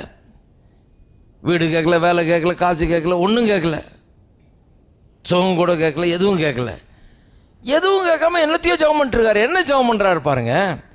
ஞானத்தையும், அதாவது இதெல்லாம் அறிந்து கொள்ளும்படியான ஞானத்தையும் தெளிவையும் அளிக்கிற ஆவியை உங்களுக்கு தந்தருள வேண்டும் என்று. அப்போனா என்ன அர்த்தம்? ஜனங்களுக்கு என்ன தேவைன்றாரு? அவர் வந்து ஒன்றும் தரப்போகிறதில்ல, கர்த்தர் வந்து இப்போ ஒன்றும் செய்ய போகிறதில்ல, தரப்போகிறதில்ல. ஏற்கனவே தந்து முடித்ததை அறிந்து கொள்ளக்கூடிய ஞானமும் தெளிவும் வேண்டும். ஞானமும் தெளிவையும் அளிக்கிற ஆவியை உங்களுக்கு தந்தருள வேண்டும். இப்போ என்ன சொல்கிறாரு? எல்லாம் தந்தாச்சு, ஆனால் தந்ததை பயன்படுத்தி கொள்ள தான் தெரியல, தந்ததை அறிந்து கொள்ள தெரியல, அதனால் பயன்படல. உங்களுக்கு எல்லாம் தந்துருக்குது, இருந்தாலும் ஒன்றும் இல்லாத போல் இருக்கிறாங்க. ஆகவே தந்ததையெல்லாம் விளங்கி கொள்ளும்படியாக அதை பயன்படுத்தி கொள்ள, குறிப்பாக அதை பயன்படுத்தி கொள்வது தான் பாருங்கள். ஏற்கனவே என்ன தந்திருக்கிறார்ன்றதை பற்றி போதிச்சிருக்கிறாரு உங்களுக்கு. தேவன் என்னவெல்லாம் கொடுத்திருக்கிறார் என்பதை குறித்து விவரமாக போதிச்சிருக்கிறாரு. ஏழியர் வசனங்களில் வாசித்தீங்கன்னா அங்கே நிச்சயமாக சொல்லியிருக்குது. அதாவது he has abounded towards you with all wisdom and prudence அப்படின்னு ஏற்கனவே சொல்லியிருக்குது பாருங்கள். எல்லா ஞானத்தையும் உங்களுக்கு தந்திருக்கிறாருன்னு 1ஆம் அதிகாரத்திலையும் சொல்லியிருக்கிறாரு. இப்போ என்னத்த ஞானத்தை பற்றி பேசுகிறாரு? எந்த ஞானத்தையும் தெளிவையும் அளிக்கிற ஆவியை பற்றி பேசுகிறாருன்னு சொன்னால், தந்ததெல்லாம் பற்றி பேசிட்டாரு, போதிச்சிருக்கிறார், எல்லாம் பண்ணுறாரு. ஆனால் அந்த தந்ததை வச்சு உங்கள் வாழ்க்கையில் பயன்படுத்தக்கூடிய அளவுக்கு ஞானம் அவர்களுக்கு இல்லை. அதை அப்ளை பண்ணக்கூடிய ஞானம் அவர்களுக்கு இல்லை. ஏதோ கேட்டிருக்காங்க, பிரசங்கம் கேட்டிருக்காங்க, இதை தந்திருக்கார், அதை தந்திருக்கார், இதை செஞ்சுருக்காரு, அதை செஞ்சுருக்காருன்னு கேட்டிருக்காங்க. அதை ஏற்ற நேரத்தில் எடுத்து தங்களுடைய வாழ்க்கையின் தேவையின் மத்தியில் அந்த நாலேஜை அப்ளிகேஷனாக மாற்றுறதுக்கு அவங்களுக்கு முடியல. அதுதான் விஸ்டம் என்று சொல்லுகிறோம். அதுதான் விஸ்டம் என்று சொல்லுகிறோம். விஸ்டம்னா என்ன? நாலேஜ்னா என்ன? Accumulation of facts, certain accurate facts, சில சரியான தகவல்களை சேகரித்து வைப்பது, பல காரியங்களை குறித்த சரியான தகவல்கள், அதுதான் நாலேஜ். நாலேஜ் அவசியம், நாலேஜ் வேணாம்னு சொல்ல, நாலேஜ் நிச்சயமாக அவசியம். பள்ளிக்கூடம் போகிறோம், நாலேஜ் கற்று தர்றாங்க, பெருக்க கற்றுறாங்க, கூட்ட கற்றுறாங்க, கழிக்க கற்றுறாங்க, எல்லாம் கற்றுறாங்க கணக்கில் இல்லையா. அப்புறம் கடைக்கு போகிறீங்க, கடைக்கு போனோடனே அங்கே சாமான் வாங்கும்போது 500 ரூபாயை வச்சுக்கிட்டு கடகடன்னு மைண்டில் கணக்கு போடுறீங்க இல்லையா. இதுதான் வெளிநாட்டில் ஒரு தடவை என்னத்தையும் வாங்கிட்டு இருந்தேன், டக்குன்னு எலக்ட்ரிசிட்டிலாம் ஆஃப் ஆகிடுச்சு, அந்த அம்மாவும் ஆஃப் ஆகிடுச்சு. அப்படியே அங்கே எலக்ட்ரிசிட்டி போச்சுன்னா அவ்வளோதான், எனக்கு கால்குலேட்டர் வேலை செய்யாது, கம்ப்யூட்டர் வேலை செய்யாது, ஒன்றும் வேலை அப்படியே நிற்கிது. கரண்ட் வரட்டும் திருப்பி, நீ என்ன தெரியாத கேஸு. நான் கடன் மைண்ட்லேயே எண்ணம் பாருங்கள், அவ்வளோ ஐட்டம் கடன் தூக்கி போட்டு கடன் இவ்வளோ $10 இத்தனை சென்ட்னு சொன்னேன். உன் கம்ப்யூட்டர் உன் மைண்ட்லேயே இருக்குதா நினச்சி. இதுதானே பள்ளிக்கூடத்தில் கத்துறாங்கம்மா, இதை யூஸ் பண்ண தெரியலையேன்னு. பள்ளிக்கூடத்தில் தானே கற்றுந்தாங்க. கூட்டல் எது கற்றுக் கொடுத்தாங்க? இதை கூட்டுறதுக்கு தான். நம்மளும் கூட்டி அங்கே எக்ஸாமை பாஸ் பண்ணிட்டு இங்கே வந்தவொன்னு கூட்ட தெரில, கடைக்கு வந்தவொடனே. அதுக்காக தான் ஜெபம் பண்ணுறாரு. இப்போ இவர் பிரசங்கெல்லாம் கேட்டாச்சு, அவர் எல்லாம் பட்டியல் போட்டு காமிச்சிட்டாரு என்னெல்லாம் கர்த்தர் கொடுத்துருக்கிறாருன்னு. ஆனால் வாழ்க்கை பிரச்சனை வரும்போது, குடும்பத்தில் ஒரு பிரச்சனை, பொருளாதாரத்தில் ஒரு பிரச்சனை, சரீரத்தில் ஒரு வியாதி இப்படின்னு வரும்போது, இந்த கேட்ட அந்த அறிவை எப்படி ஞானமாய் பயன்படுத்தி கொள்வது, எப்படி உங்களுடைய அட்வான்டேஜுக்காக நீங்கள் அதன் மூலமாய் பயன்பெறத்தக்க அளவுக்கு எப்படி பயன்படுத்தி கொள்வது என்பதை அறியாமல் இருக்கிறார்கள். அதனால் என்ன ஜெபம் பண்ணுறாரு? அப்பேற்பட்ட ஞானத்தையும் தெளிவையும் அளிக்கிற ஆவி. நிறைய பேர் கேட்டிருக்காங்க, தெளிவில்லை பாருங்க. ஞானத்தையும் தெளிவையும் அளிக்கிற ஆவி வேணுன்றாரு. அப்போ இஷ்யூ என்ன? இனிமேதான் கடவுள் வந்து எல்லாத்தையும் தரணுங்கிறது இல்லை, எல்லாத்தையும் தந்திருக்கிறாரு. நமக்கு ஞானமும் தெளிவு வேணும். இதை அப்ளை பண்ணுறதுக்கு, நம்முடைய வாழ்க்கையில் இதை பயிற்சி வைக்கிறதுக்கு, இதன் மூலமாக பயனை பெறுவதற்கு நமக்கு தெளிவாக இது தெரியணும். இதை எப்படி ஒவ்வொரு சிச்சுவேஷன்லையும் அப்ளை பண்ணுறதுன்றதும் தெரியணும். இருக்கீங்களா? அதுக்காக தான் ஜெபம் பண்ணுறாரு. இன்னும் கொஞ்சம் தாண்டி வாசிப்போம். 18ஆம் வசனம். தாம் நம்மை அழைத்ததினாலே நமக்கு உண்டாயிருக்கிற நம்பிக்கை இன்னதென்றும், பரிசுத்தவான்களிடத்தில் தமக்கு உண்டாயிருக்கிற சுதந்திரத்தினுடைய மகிமையின் ஐஸ்வர்யம் என்னதென்றும். அதாவது நம்பிக்கை என்னதென்றுனா, நம்ம எதுக்காக அவர் அழைத்திருக்கிறார், நம்முடைய காலிங் என்ன, நம்முடைய வாழ்க்கையில் நம்முடைய குறிக்கோள் என்ன, நம்முடைய காலிங் என்ன, நம்ம எதுக்காக அழைக்கப்பட்டிருக்கோம், எங்கே சென்று கொண்டிருக்கிறோம், அதை புரிஞ்சுக்கணுன்றார். நிறைய பேர் பாருங்கள், இன்றைக்கி நிறைய வாலிபர் இருக்கீங்க, சில நேரத்தில் எண்ணி கூட பார்க்குறது கிடையாது. பாருங்கள், இப்படியே போகிறோம், புத்தகத்தை படிக்கிறோம், பாஸ் பண்ணுறோம், நல்ல மார்க் வாங்கிறோம், எல்லாம் பண்ணுறோம். ஆனால் நம்முடைய அழைப்பு என்ன? கடவுள் நம்மளை எதுக்காக உண்டாக்கி இருக்கிறாரு, வச்சிருக்கிறார், எதுக்கு இப்போ ஏற்பட்ட ஒரு ஸ்லாக்கியத்தை பாக்கியத்தெல்லாம் தந்திருக்கிறாரு, எதுக்கு இப்படி ஒரு அறிவை ஆற்றலை கொடுத்துருக்காரு, எதுக்கு சில தாளந்துகள் எல்லாம் தந்திருக்கிறாரு, எண்ணி பார்க்குறதே கிடையாது. நமக்குள்ளே கர்த்தர் வச்சிருக்கிற அழைப்பு என்ன, என்னுடைய டெஸ்டினி என்ன என்பதை எண்ணி பார்க்குறதே கிடையாது. பவுல் அப்போஸ்தலன் ஜெபிக்கிறாரு. மக்கள்கிட்ட பிரச்சனை அதுதான் பாருங்கள். பிரச்சனை வந்து will they make it, அது பிரச்சனை கிடையாது. இவங்க வந்து கடவுள் வந்து இவங்களுக்கு உதவி செய்வாரா, இவங்க வெற்றி பெறுவாங்களா? கண்டிப்பாக உதவி செய்வார், கண்டிப்பாக வெற்றி பெற முடியும். எங்கே பிரச்சனைனா இவங்களுக்குள்ள தான் பிரச்சனை. தங்களை எதற்காக அழைத்திருக்கிறார், எதற்காக தெரிந்து கொண்டிருக்கிறார், எதற்காக உண்டாக்கி இருக்கிறார், எதற்காக இந்த தாளந்துகளை ஆற்றலாம் வச்சிருக்கிறார் உள்ள அப்படின்னு புரிந்து கொள்ள முடியாமல் தவிக்கிறாங்க நிறைய பேர். அதை பற்றி யோசிச்சா பார்க்கறது இல்லை, அதை பற்றி ஒரு வெளிச்சமே கிடையாது, அதை பற்றி ஒரு அறிவே கிடையாது. ஹலோ, இப்படி டெட் சைலண்ட் ஆகிட்டீங்க எல்லாம்.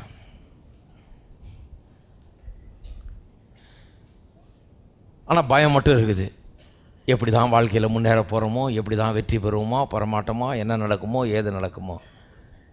கடவுள் சும்மா உண்டாக்கியிருக்கார் உங்களை, என்னெல்லாம் வச்சுருக்கிறார் உங்களுக்குள்ளே, எப்படிப்பட்ட ஒரு ஆற்றல், உங்களுக்கு பிரத்யேகமான ஆற்றலை தந்திருக்கிறாரு. ஒவ்வொருவரும் ஒரு ஒரு விதமாக இருக்கிறீங்க. ஒருத்தர் கணக்கில் புலினா இன்னொன்று சயின்ஸில் புலியாக இருக்கிறீங்க. ஒருத்தர் இந்த சப்ஜெக்ட்னா இன்னொருத்தர் அந்த சப்ஜெக்ட். ஒருத்தர் இதில் பெரிய ஆளாக இருந்தீங்கன்னா இன்னொருத்தர் இன்னொன்றில் பெரிய ஆளாக இருக்கீங்க. இதெல்லாம் எது கடவுள் வச்சுருக்கிறார், என்னை எங்கே கொண்டு போகிறார், எதுக்கு என்னை ரட்சித்து இருக்கிறாரு, எதுக்கு இந்த சபையில் கொண்டு வந்து உட்கார வச்சுருக்காரு, எதுக்கு நான் அப்படிப்பட்ட காரியங்களை கேட்குறேன், என்னுடைய டெஸ்டினி என்ன, எதை நோக்கி கர்த்தர் என்னை கொண்டு போக விரும்புகிறார், அதை கண்டுபிடிச்சிட்டேன்னா அவர் கொண்டு போக ரெடிங்க. நான் இங்கே தத்தளிச்சிட்டு இருக்கிறது தான் பிரச்சனையாக இருக்குது. அது தெரியாமல் அங்கேயும் இங்கேயும் முன்னையும் பின்னையும் அலைஞ்சிட்டு இருக்கிறது தான் பிரச்சனையாக இருக்குது ஒழிய, அவர் உங்களை நடத்த வல்லவராக இருக்கிறார், கொண்டு செல்ல வல்லவராக இருக்கிறார், உங்களுக்கு வாழ்க்கையில் வெற்றியை தர வல்லவராக இருக்கிறார், உங்களை உயர்த்த வல்லவராக இருக்கிறார். அதை பற்றிலாம் நீங்கள் கவலைப்பட வேண்டிய அவசியமே கிடையாது. காரியங்களை உங்களுக்காக செய்து முடித்திருக்கிறார். அவர் ஒரு திட்டத்தை வச்சிருக்கிறார். அதை புரிந்து கொள்வதற்கு வேண்டிய ஞானத்தையும் தெளிவையும் தாரம் என்று ஜெபம் பண்ணுறார் அவர். ஏன்னா இதுதான் இஷ்யூ. அடுத்தது என்ன? பரிசுத்தவான்களிடத்தில் தமக்கு உண்டாயிருக்கிற சுதந்திரத்தினுடைய மகிமையின் ஐஸ்வர்யம் என்னதென்று. நேரம் இல்லை, அதனால சொல்கிறேன். நமக்குள்ளே இருக்கிற இந்த மகிமையான ரட்சிப்பு நமக்கு உள்ள எண்ணத்தை கொடுத்துருக்கிறது, அதை புரிந்து கொள்ள வேணும் அப்படிங்கிறார். அடுத்தது, தாம் கிறிஸ்துவை மரித்தோரிலிருந்து எழுப்பி அவரிடத்தில் நடப்பித்த தமது பலத்த சத்துவத்தின் வல்லமைப்படியே விசுவாசிக்கிறவர்களாகிய நம்மிடத்தில் காண்பிக்கும் தம்முடைய வல்லமையின் மகா மேன்மையான மகத்துவம் என்னதென்றும் நீங்கள் அறியும்படிக்கு. அதாவது உயிர்த்தெழுதலின் வல்லமை, கிறிஸ்துவ மரித்தோரிலிருந்து எழுப்பி அவரிடத்தில் நடப்பித்த அந்த பலத்த சத்துவத்தின் வல்லமைப்படியே விசுவாசிக்கிறவர்களாகிய நம்மிடத்தில் காண்பிக்கும் தம்முடைய வல்லமையின் மகா மேன்மையான மகத்துவம் என்னதென்றும் நீங்கள் அறியும்படிக்கு. அதாவது உயிர்த்தெழுதல் வல்லமை நமக்குள்ளே இருக்குதான். அதே வல்லமை நமக்குள்ளே இருக்குது. இப்போ அது ஆனால் விளங்க மாட்டேங்குது யாருக்கும். நம்மளை என்ன நினைக்கிறோம், நம்ம பலவீனர், நமக்கு ஒன்றும் இல்லை, நம்ம கையில் என்ன இருக்குது, நான் தூசி புழு பூச்சி இப்படி தான் இருக்காங்க விசுவாசிகள் நிறைய பேர். நான் ஒன்றும் கிடையாது, நான் அழுக்கு கந்த இப்படி தான் பேசிகிட்டு இருக்கிறாங்க. ஆனால் இவர் சொல்கிறாரு, அவரை உயிரோடு எழுப்பின அதே வல்லமை நமக்குள்ளே இன்றைக்கு இருக்கிறது. இதெல்லாம் அறிந்து கொள்ளும்படியாக, அதாவது நம்முடைய டெஸ்டினியை, நமக்குள்ளாக இருக்கிற இந்த மகிமையின் ஐஸ்வர்யம் எவ்வளோ ரிச் ஆக்கியிருக்காரு நம்மளை உள்ள. கடவுள் எப்பேற்பட்ட காரியத்தை உள்ளே வச்சிருக்கிறாரு. ட்ரெஷர் இந்த எர்த் அண்ட் வெசல் என்று வசனம் சொல்லுது இல்லையா, மண்பாண்டத்துக்குள்ளே வைக்கப்பட்ட பொக்கிஷம் போல வச்சிருக்கிறார் கர்த்தர் நமக்குள்ளே. அதை புரிஞ்சு கொள்ளணும். உயிர்த்தெழுதல் வல்லமை நமக்குள்ளே இருக்குது. எப்பேற்பட்ட ஒரு வல்லமை நமக்குள்ளே, இதெல்லாம் புரிந்து கொள்ளும்படியாக, அறிந்து கொள்ளும்படியாக அவர் உங்களுக்கு பிரகாசமுள்ள மனக்கண்களை கொடுக்க வேண்டும் என்றும் வேண்டிக் கொள்ளுகிறேன். பிரகாசமுள்ள மனக்கண்களை கொடுக்க வேண்டும் என்றும் வேண்டிக் கொள்ளுகிறேன். பாருங்கள், இதுதான் இஷ்யூ. வேறு ஒன்றுமே இஷ்யூ கிடையாது. வேறு எதுவுமே இதைத்தாரன்னு கேட்கல. அவர் என்ன கேட்குறாரு, மனக்கண்கள் பிரகாசிப்பிக்கப்பட வேண்டும். ஏன்னா வேறு ஒன்றுமே தேவையில்லை, எல்லாம் கொடுத்தாச்சு. வேறு ஒன்றுமே தேவன் தரப்போகிறது இல்லை. இப்போ சுகத்தையும் தரப்போகிறது இல்லை, மற்றதையும் தரப்போகிறது இல்லை. ஏன்னா எல்லாத்தையும் கொடுத்தாச்சா, கொடுத்ததையே திரும்பி தாத்தான்னு கேட்டுட்டு இருக்கக்கூடாது. ஆகவே என்ன பண்ணுறாரு, தந்தட புரிந்து கொள்வதற்காக மனக்கண்கள் பிரகாசிக்கப்பட வேண்டும் என்று விண்ணப்பம் செய்கிறார். இதுதான் இன்றைக்கு இஷ்யூ. இந்த மனக்கண்கள் பிரகாசிக்கப்படுகிறதுனா என்ன? திருப்புவோம் ஒரு நிமிஷம், அங்கே போயிட்டு அப்புறம் 3ஆம் வசனத்துக்கு வருவோம். திருப்பியும் 2 ராஜாக்கள் பார்ப்போம். 2 ராஜாக்கள் 6ஆம் அதிகாரம் 13ஆம் வசனம். எலிசா தீர்க்கதரிசியின் காலத்தில் நடந்த ஒரு சம்பவம். மனக்கண்கள் பிரகாசிக்கிறதுனா என்ன அப்படிங்கிறத கொஞ்சம் இன்னும் தத்ரூபமாக விளக்குறேன். ஏன்னா இது ரொம்ப ஸ்பிரிச்சுவல் கான்செப்டு. தத்ரூபமாக விளக்கலாம் தான் விளங்கும். எலிசா தீர்க்கதரிசியின் காலத்தில் அங்கே சீரியா ராஜா அடிக்கடி படையெடுத்து இஸ்ரவேல் ஜனங்களை சூழ்ந்து கொண்டு பாளையம் இறங்கி படையெடுத்து தொந்தரவு கொடுத்து வந்தான். அவன் திட்டமிட்டு இங்கெங்கெல்லாம் இறங்க போகிறேன், பாளையம் இறங்க போகிறேன்னு திட்டமிடுவான். கடைசியில் பார்த்தா எலிசா தீர்க்கதரிசிக்கு கர்த்தர் அதை வெளிப்படுத்திடுவார். வெளிப்படுத்தினோன்னா அவன் ராஜாவை ஃபோன் பண்ணி, உடனே ஐயா அந்தந்த பக்கம் போகாதீங்க, அங்கெல்லாம் இறங்குறாங்க இன்றைக்கி அப்படின்னு உடனே இன்ஃபார்ம் பண்ணிவிடுவான். இப்படியே பாதுகாப்பு அவங்களுக்கு உண்டாயிருந்துச்சு. நிறைய பொம்புலேருந்து தப்பிச்சாங்க. இந்த ராஜாவுக்கு ஒரே கோபம், யாரோ ஒரு உளவாளி இருக்கிறாங்க, போய் இங்கே நடக்கிறதெல்லாம் அங்கே சொல்லிடுறான். நான் திட்டம் போட்டால் அங்கே எப்படி தெரியுது, யாரோ நம்ம மத்தியில் யாரோ ஸ்பை ஒரு ஆள் இருந்து எல்லா நியூஸையும் கொண்டு போகிறான்னு சொல்லி ஒரு கோபமாக இருந்து கூப்பிட்டு கேட்குறான். கேட்டப்போ அப்போ ஒருத்தன் சொல்கிறான், யாரும் ஸ்பை இல்லைங்க, அங்கே ஒரு தீர்க்கதரிசி இருக்கிறான். அந்த ஆளுக்கு நீங்கள் 4 சவுத்துக்குள்ளே பேசுகிறதெல்லாம் கேட்குதுங்க. கடவுள் அவனுக்கு வெளிப்படுத்துகிறாரு, அதனால தான் உங்களால் ஜெயிக்க முடியல. அவங்க கடவுள் அப்படி ஜீவனுள்ள கடவுளாக இருக்கிறாரு, வெளிப்படுத்துகிறாரு, என்ன பண்ணுறது அப்படிங்கிறான். உடனே இவனுக்கு அந்த ஆள் மேலே ஒரே கோபம், தீர்க்கதரிசி மேலே. யார் ஒன்று பிடிச்சி கொண்டா, எங்கே தேடு கண்டுபிடினா, அவன் இந்த ஊரில் இருக்கிறான், அங்கே கிடக்கிறான் அப்படின்னாங்க. சரி போய் அவனுக்கு விழுத்துட்டு வாங்கன்னு சொல்லி ஒரு பெரிய பட்டாளத்தையே அனுப்புகிறார் ஒரு ஆளை பிடிக்கிறதுக்கு. வீரப்பனை பிடிக்க அனுப்பிச்சா மாதிரி பயங்கர பெரிய பட்டாளமே போகுது.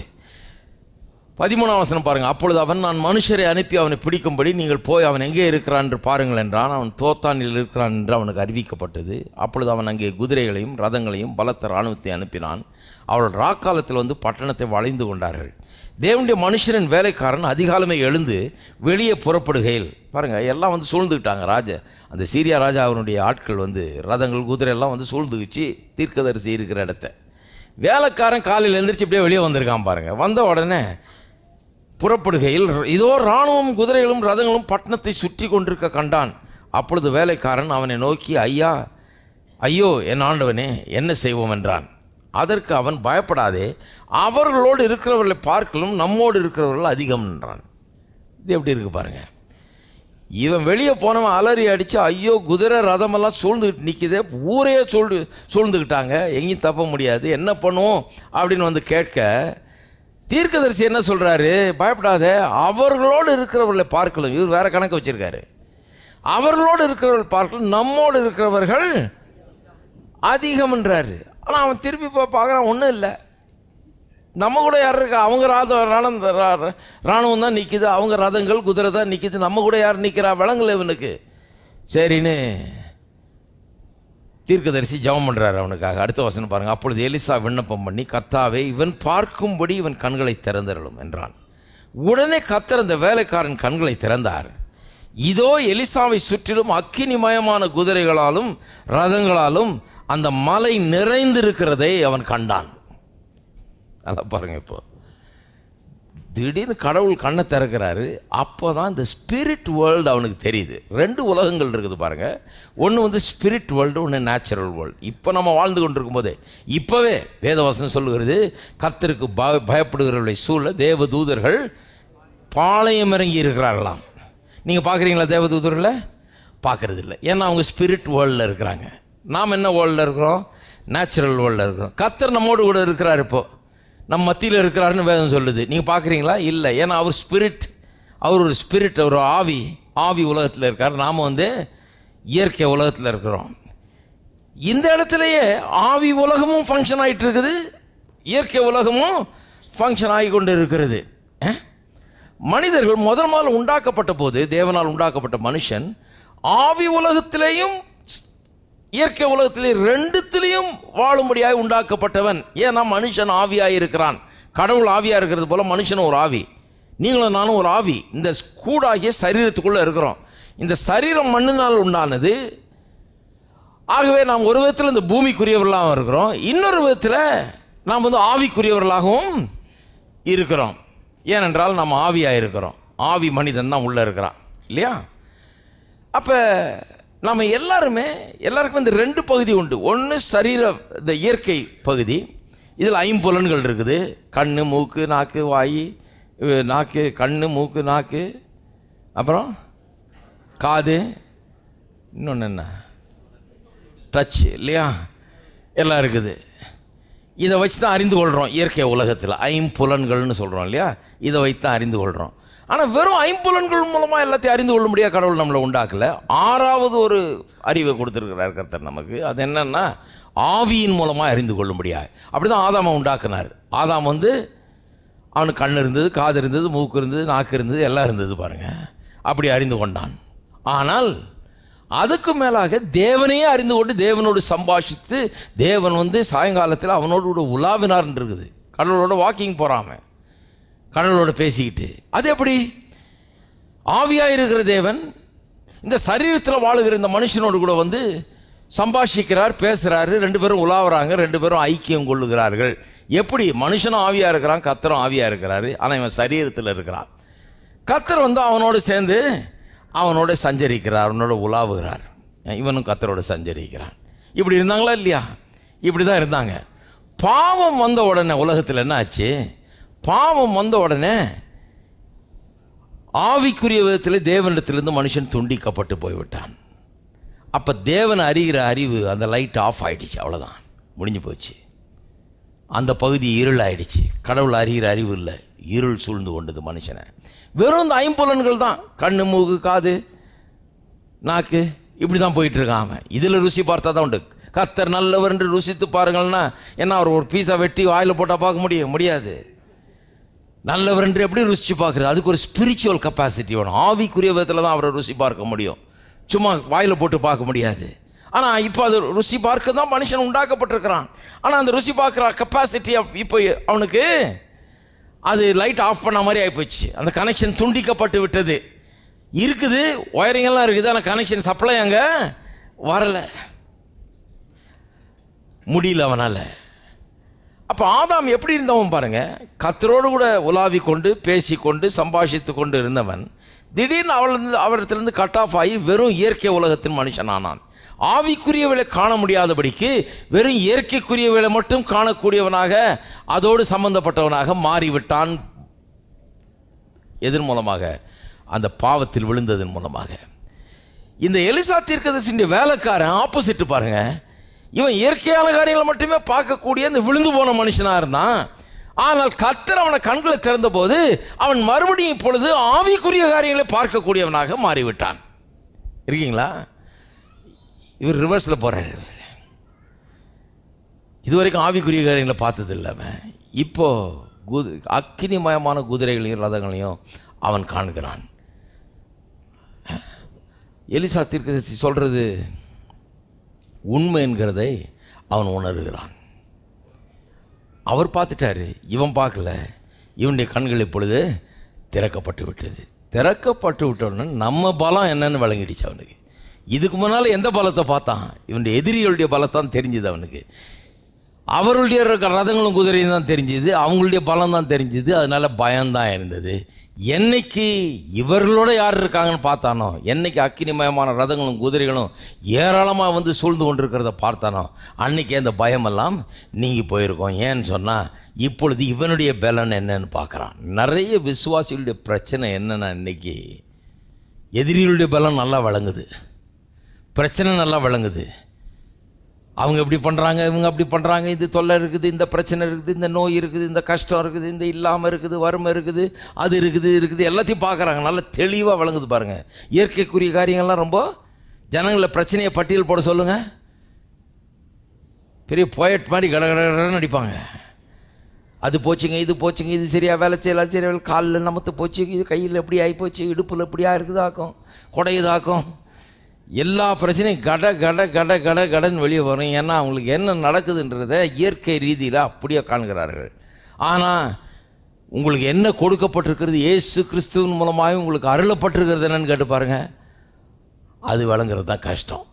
ஹலோ, மனக்கண்கள் திறக்கப்படுறதை பற்றி பேசிகிட்டு இருக்கிறேன் நான். சும்மா எலிசா கதை சொல்லிட்டல.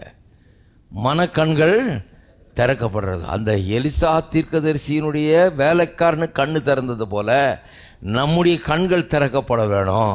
அப்போ தான் எனக்குள் இருக்கிறவர் உலகத்தில் இருக்கிறவனை காட்டிலும் பெரியவர் என்பது விளங்க ஆரம்பிக்கும். எவ்வளோ சொல்கிறோம், எனக்குள்ள இருக்கிறவர் பெரியவர்னு சொல்கிறோம். நிறைய பேர் கண்ணு திறக்கல இன்னும். அப்போ என்னுடைய ஜெபமெல்லாம் அதுதான், மனக்கண்கள் திறக்கப்படணும். ஏன்னா இந்த சத்தியங்களை வெறும் நீங்கள் சும்மா காதில் கேட்டு விளங்கிக் கொள்கிற காரியம் கிடையாது. இது கர்த்தர் நம்முடைய மனக்கண்களை திறக்க வேணும். அப்போ நீங்களும் ஆலயத்துக்கு வரும்போது உங்களுடைய ஜெபம் எப்படி இருக்கணும்? உங்களுடைய ஜெபம் வரும் அதைத்தாரும் இல்லை. ஏன்னா எல்லாத்தையும் தந்துட்டாரு. அப்புறம் சும்மா இதைத்தாரும்னா இதைத்தாரும் ஜெபம் கிடையாது. கர்த்தாவே நீர் தந்ததெல்லாம் காணக்கூடிய ஒரு கண்ணை தாரும், அப்படிப்பட்ட ஒரு கண்ணோட்டத்தை தாரும். எனக்கு எதெல்லாம் கொடுக்கப்பட்டிருக்குது, என்னுடைய சொத்து என்ன, என்னுடைய சுதந்திரம் என்ன, என்னுடைய உரிமை என்ன, இதையெல்லாம் நான் பார்த்து அறிந்து கொள்ளக்கூடிய தெரிந்து கொள்ளக்கூடிய திறமை எனக்கு தாரும். நான் அதை பார்க்க வேண்டும். பார்த்தீர்கள் என்றால் பயப்பட மாட்டீர்கள். ஏனென்றால் உங்களுக்குள் இருக்கிறவர் உலகத்தில் இருக்கிறவனை காட்டிலும் பெரியவர். உங்களுக்கு பக்கத்தில் நிற்கிறவர், உங்களுக்குள்ளே இருக்கிறவர், உங்களோடு கூட இருக்கிறவர் இந்த உலகத்தில் நீங்கள் சந்திக்கிற சகல சவால்கள் பிரச்சனைகளை காட்டிலும் மிகவும் பெரியவராயிருக்கிறார். இப்படி விளங்கினாதான் பயம் நீங்க முடியும். மிகவும் பெரியவராயிருக்கிறார். இதுதான் இந்த இஷ்யூவை. இங்க இது இன்னும் கொஞ்சம் விவரமாக பார்ப்போம். மார்க் எழுதின சுவிசேஷம். இப்போ இந்த மார்க் எழுதின சுவிசேஷம் வழங்கும் பாருங்கள். மார்க் எழுதின சுவிசேஷம் 11ஆம் அதிகாரம், நமக்கு எல்லாம் தெரிஞ்ச வசனம். 23 என்ன சொல்லியிருக்கு? எவனாகிலும் மலையை பார்த்து நீ இந்த மலையை பார்த்து நீ பெயர்ந்து சமுத்திரத்தில் தள்ளுண்டு போ என்று சொல்லி தான் சொன்னபடியே நடக்கும் என்று தன் இருதயத்தில் சந்தேகப்படாமல் விசுவாசித்தால் அவன் சொன்னபடியே ஆகும். சொல்லிட்டு அடுத்தது என்ன சொல்கிறாரு? ஆதலால் நீங்கள் ஜெபம் பண்ணும்போது, இப்போ கேட்குறீங்களா? நிறைய பேருக்கு இது விளங்காத ஒரு வசனமாக இருந்திருக்கலாம். நான் பல முறை விளக்கியிருக்கேன். இந்த முறை விளக்குற ஒருத்தர் கொஞ்சம் வித்தியாசமாக விளக்குவோம். ஆதலால் நீங்கள் ஜெபம் பண்ணும்போது, இவ்வளோ நேரம் என்னத்தை பற்றி பேசிகிட்டு இருந்தோம்? ஜெபம்லாம் எப்படி மாறணுன்றதையும் சொல்லிட்டு இருந்தேன் இல்லையா? ஏன்னா ஏன் மாறணும்னா பெர்ஸ்பெக்டிவ் மாறணும். கர்த்தர் நமக்கு எல்லாத்தையும் கொடுத்து விட்டார். அப்போ ஜெபம் எப்படி இருக்கணும்? ஜெபம் பண்ணுறோம், ஜெபம் தான்ற ஜெபம் இல்லை. என்ன ஜெபம்? இது கொஞ்சம் வேறு விதமான ஜெபம். அதுக்கு தான் பவுல் அப்போஸ்தலனுடைய உதாரணத்தை காண்பித்தேன். என்ன தந்திருக்கிறார் என்பதை எண்ணி பார்த்து அதுக்கு ஸ்தோத்திரித்து அதை விசுவாசத்தோடு எடுத்துக்கொள்ளுகிற ஜெபமாக அது இருக்க வேண்டும் இல்லையா? அப்போ சொல்கிறார், நீங்கள் ஜெபம் பண்ணும்போது எவைகளை கேட்டுக்கொள்வீர்களோ அவைகளை பெற்றுக்கொள்வோம் என்று விசுவாசிகள், அப்பொழுது அவைகள் உங்களுக்கு உண்டாகும் என்று சொல்லுகிறேன். போன முறை நான் இதை போதிக்கும்போது, போன முறைனா சில 1-2 வருஷங்களுக்கு முன்னால் அதை போதிக்கும்போது இந்த வசனத்துக்கு நான் வந்தபோது சொன்னேன், அவளை பெற்றுக்கொள்வோம் என்று விசுவாசிகள் இருக்கிறத பல இங்கிலீஷ் மொழிபெயர்த்து காண்பித்தேன், வாஸ்து காமிச்சேன்.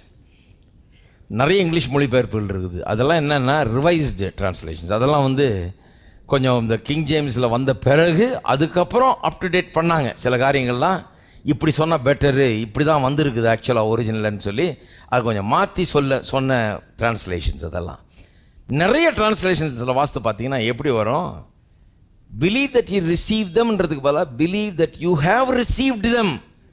நீங்கள் பெற்று கொண்டீர்கள் என்று விசுவாசிங்கள், அப்பொழுது உங்களுக்கு அவைகள் உண்டாகும். நீங்கள் வேணால் செக் பண்ணி பாருங்கள், அப்படி தான் வருது. அது பெற்று கொண்டீர்கள் என்று விசுவாசிங்கள், அப்பொழுது அவைகள் உங்களுக்கு உண்டாகும். நல்லா கவனிங்க, பெற்று கொண்டீர்கள்னு சொன்னால் அப்புறம் அப்பொழுது அவைகள் உண்டாகும்னு ஏன் சொல்கிறாரு?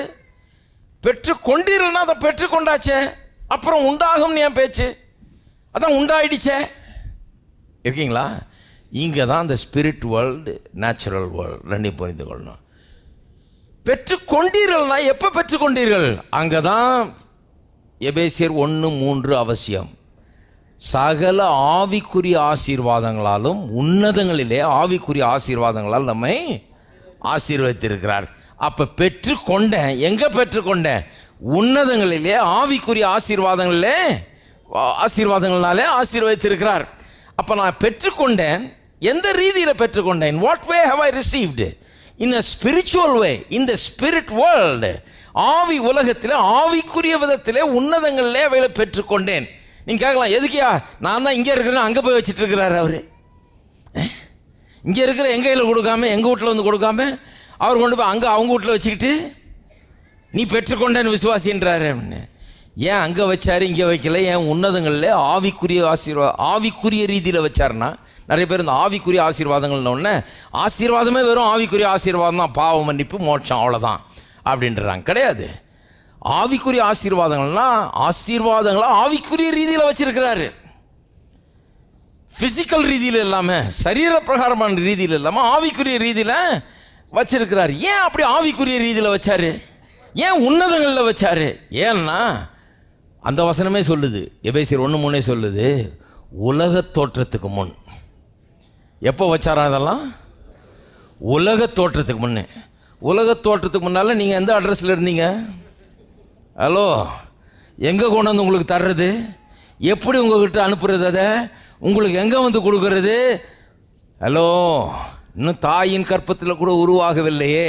வேத வசனம் சொல்லுது, உலக தோற்றத்துக்கு முன்னே உன்னதங்களிலே சகல ஆவிக்குரிய ஆசீர்வாதங்களும் நம்மை ஆசீர்வதித்தார்ன்றதுனால, உலக தோற்றத்துக்கு முன்னால் அப்படி பண்ணிட்டதுனால வைக்கிறதுக்கு வேற இடம் இல்லை. உலக தோற்றத்துக்கு முன்னால் உலகமே இல்லையா வைக்கிறதுக்கு?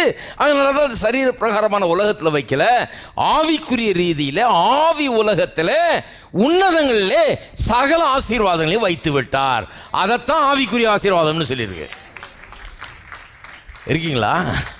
அதனால தான் அது ஆவிக்குரிய ஆசை. சில நினைச்சாலும் வெறும் பாவம் மன்னிப்பு இது தாயா சொல்லியிருக்கு. ஆவிக்குரிய ஆசை என்ன பாருங்க, இவ்வளோ பெரிய விவகாரத்தை திருண்டாக்கி விட்டாங்க. இவ்வளோ பெரிய ரட்சிப்பு இது, அதை குறுக்கி சுருக்கி திருண்டாக்கி எவ்வளோ சின்னதாக்கி தர முடியுமோ தர்றாங்க. நம்ம புத்தியை காமிச்சிடக்கூடாது. இதில் கடவுளுடைய ஞானம் பெரிதாக இருக்கிறது. கடவுள் எவ்வளோ கொடுத்துருக்கிறார் பாருங்க. அப்போ அந்த வசனத்தை நல்லா புரிஞ்சுக்கணும். எபேசியர் 1:3 நல்லா புரிஞ்சுக்கணும். என்ன சொல்லியிருக்குது? உன்னதங்களிலே, உலக தோற்றத்துக்கு முன்னாலே என்ன பண்ணிட்டாராம்? உன்னதங்களிலே ஆவிக்குரிய சகல ஆசீர்வாதங்களாலும் நம்மை ஆசீர்வதித்தார். ஏன் உன்னதங்களில் வச்சுட்டாரு? ஏன்னா பூலோகமே கிடையாது அப்போ, உலக தோற்றத்துக்கு முன்னால். அது ஏன் ஆவிக்குரிய ரீதியில் வச்சார்? ஏன்னா இயற்கை ரீதியில் ஒன்றும் கிடையாது அப்போ, ஆவிக்குரிய ரீதியில் தான் வைக்க முடியும். இப்போ ஆவிக்குரிய ரீதியில் வைக்கப்பட்ட அனைத்தையும் இப்போ என்ன பண்ணணும்? இந்த இயற்கை ரீதியில் நம்ம பெற்று அனுபவிக்கிறோம். ஐஸ்வர்யம் ஆவிக்குரிய ரீதியில் நமக்காக வைக்கப்பட்டிருக்கிறது. ஐஸ்வர்யம் என்ற கான்செப்டே கடவுள்கிட்ட தான் வந்ததுங்க. அது வைக்கப்பட்டிருக்கிறது. அதை எடுத்துக்கொண்டு நம்முடைய வாழ்க்கையில் இயற்கை உலகத்தில் ரியாலிட்டி ஆக்குறோம். சுகம் என்கிறது கடவுளுடைய கான்செப்ட். அது கடவுள்கிட்ட வந்தது. அது ஆரோக்கியம், சுகம், ஜீவன்லாம் அதை எடுத்து இப்போ இயற்கை ரீதியிலே நமக்கு அதை சொந்தமானதாக ஆக்கி அதை அனுபவிக்க வேண்டும்.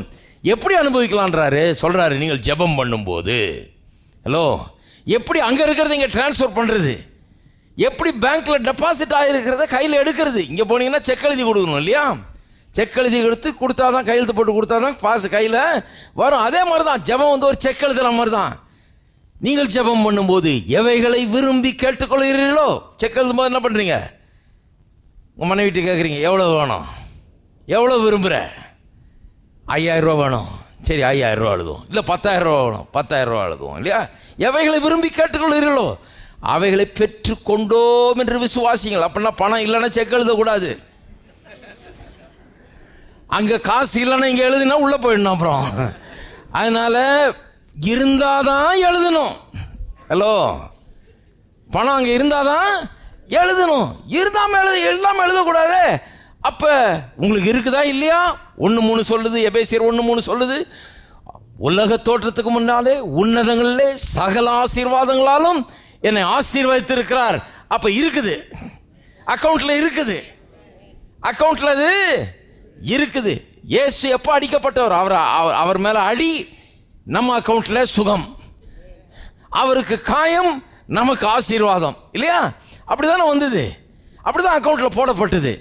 ஆனால் எப்போ அவர் சிலுவையில் தொங்கினார்? வெறும் 2000 ஆண்டுகளுக்கு முன்னால் அல்ல. வேத வசனம் சொல்லுகிறது, உலக தோற்றத்துக்கு முன் அடிக்கப்பட்ட தேவ ஆட்டுக்குட்டி.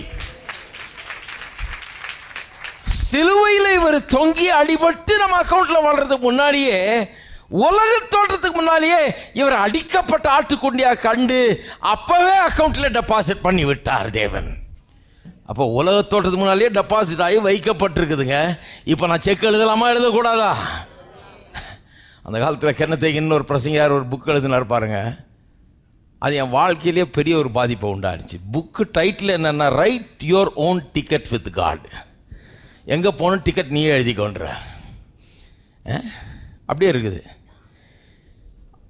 நான் அதை கண்ணால் பார்த்துருக்கேன். என் தம்பி ஒருத்தர் தான் பாருங்க, ஒரு ஏர்லைனுக்கு வேலை செஞ்சான். அந்த ஏர்லைனில் அவங்க அப்பா அம்மா, எம்ப்ளாயியுடைய அப்பா அம்மாலாம் ஃப்ரீயாக போகலாம் அப்படின்னு ஒரு சட்டம். எவ்வளோ வேணால் ஃப்ரீயாக போகலாம், உலகத்தில் எங்கே போனாலும் ஃப்ரீயாக போகலாம் அப்படின்னு ஒரு இது. அதனால் எங்கள் அப்பா அம்மா அங்கே போனால் அவன் இவ்வளோ டிக்கெட் எடுத்துகிட்டு வந்து, காலி டிக்கெட்டை ஒரு ரப்பர் பேண்டில் போட்டு அவர்கிட்ட கொடுத்துருவோம். அவர் பாட்டுக்கு டெய்லி ஒரு ஊருக்கு போயிட்டுருப்பார் ஜாலியாக. எல்லாம் ஃபஸ்ட் கிளாஸில் ஃப்ரீ.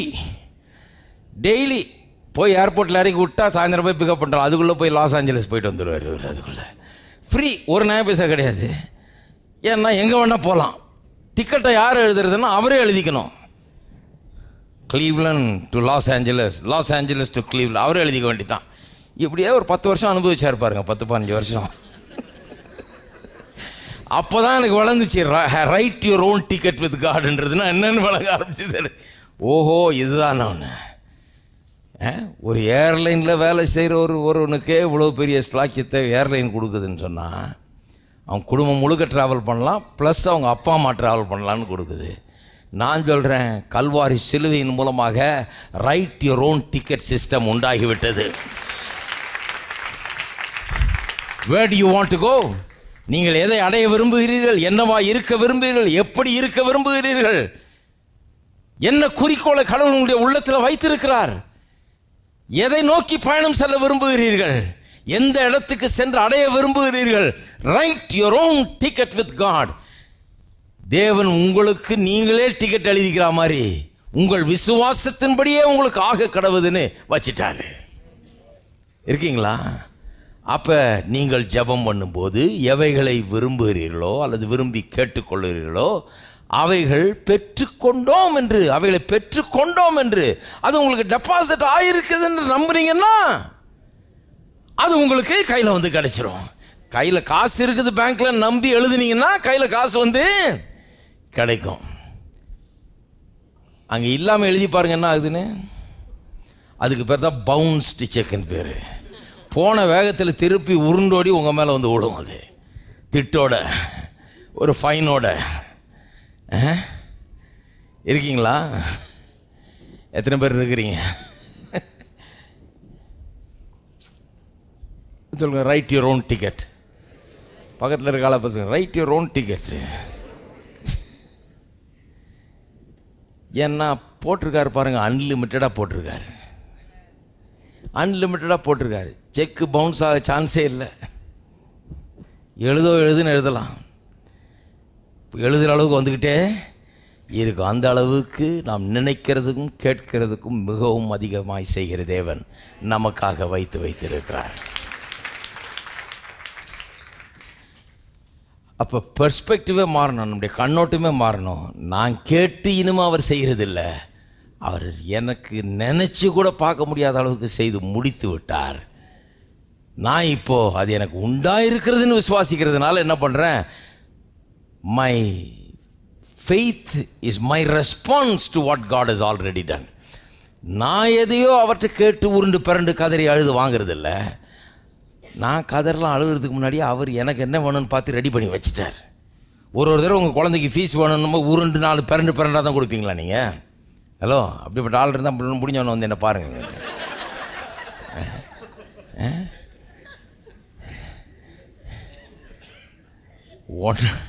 ஃபீஸு கட்டுற டேட்டு வர்றதுக்கு முன்னால் நம்ம இந்தியாக்கார பெற்றோர்கள்லாம் ரொம்ப உஷார் பாருங்க. கரெக்டாக அதெல்லாம் ரெடி பண்ணி கரெக்டாக வச்சுருப்பாங்க. எப்படி அனுப்பணுமோ அதை அப்படி அனுப்பிச்சு கரெக்டாக போய் சேர்ற மாதிரி பண்ணி எல்லா ஏற்பாடும் பண்ணி வைக்கிறார். உங்களை விட கடவுள் கோடி மடங்கு நல்லவராக இருக்கிறார். நீங்கள் கேட்டதுனால அவர் தர்றதில்லைங்க, அவர் செஞ்சு வச்சிருக்கிறதுனால நீங்கள் என்ன பண்ணுறீங்க? அவர் உங்கள் அப்பாவாக இருக்கிறதுனால அவர் எல்லாத்தையும் ஏற்படுத்தி வச்சிருக்கிறதுனால நீங்கள் என்ன பண்ணுறீங்க? கேட்கிறீர்கள், பெற்றுக்கொள்ளுகிறீர்கள். கேட்கும்போதே அது ஏற்கனவே கொடுக்கப்பட்டிருக்கிறதுங்கிற ரீதியில் தான் கேட்குறீங்க. இருக்கீங்களா? அப்படி தான் பெற்றுக்கொள்கிறீங்க. அப்போ ஜபத்தினுடைய விதமே மாறணும். ஜபமே எப்படி இருக்கணும்? ஏற்கனவே கொடுக்கப்பட்டிருக்கிறதுங்கிற ரீதியெல்லாம் ஜபம் பண்ணணும். அப்பொழுது அவைகள் நமக்கு உண்டாயிருக்கிறது. எல்லாரும் எழுந்து நிற்போம். அடுத்த வாரம் தொடருவோம்.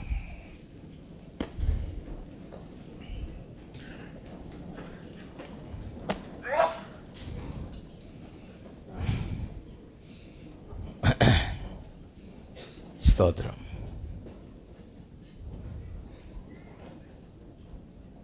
எத்தனை பேர் விசுவாசிக்கிறீங்க கர்த்தர் எல்லாத்தையும் டெபாசிட் பண்ணிட்டார் ஏற்கனவே?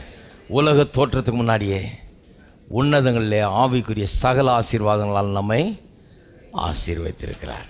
அதை நல்லா புரிஞ்சுங்க. அது என்னன்னு,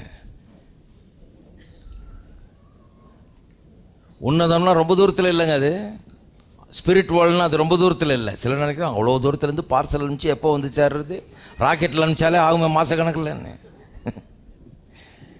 ஸ்பிரிட் வேர்ல்டு போகிறதுக்கு எவ்வளோ நேரம் ஆகுது?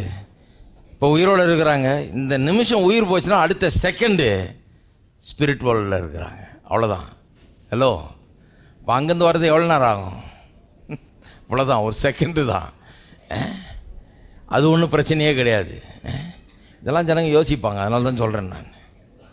எப்போ அங்கேருந்து வந்து இறங்கி நம்ம போய் டெலிவரி எடுத்து என்ன ஆகிறதுன்னு ஒரு செகண்டு, அவ்வளோதான். எல்லாரும் கரங்களை உயர்த்தி கர்த்தரிடம் ஸ்தோத்திரிப்போம். ஸ்தோத்திரம், ஸ்தோத்திரம் கர்த்தாவே. பிதாவே, உம்மை துதிக்கிறோம், உம்மை ஸ்தோத்திரிக்கிறோம். உம்முடைய இரக்கம், உம்முடைய கிருபை மகா பெரியதாக இருக்கிறது. எங்கள் அன்பின் தகப்பன் நீர் எங்களுக்காக எங்களை எண்ணி பார்த்து எங்கள் தேவைகளெல்லாம் முன்னறிந்து எங்களுக்கு தேவைகளுக்கும் அப்பாற்பட்ட விதத்தில் நாங்கள் நினைக்கிறதும் கேட்கிறதுக்கும் மிகவும் அதிகமாக செய்கிற தேவன் எங்களுக்கு எல்லாவற்றையும் ஏற்படுத்தி வைத்திருக்கிறபடியால் உமக்கு ஸ்தோத்திரம். இதை அறிந்து கொள்ள மனக்கண்கள் பிரகாசம் அடையட்டும். இதுக்கு அதுதான் எங்கள் ஜெபம் கர்த்தாவே. மனக்கண்கள் பிரகாசம் அடையட்டும், அவ நம்பிக்கை நீங்கட்டும், பயம் நீங்கட்டும், எதிர்காலத்தை குறித்த சந்தேகங்கள் நீங்கட்டும்,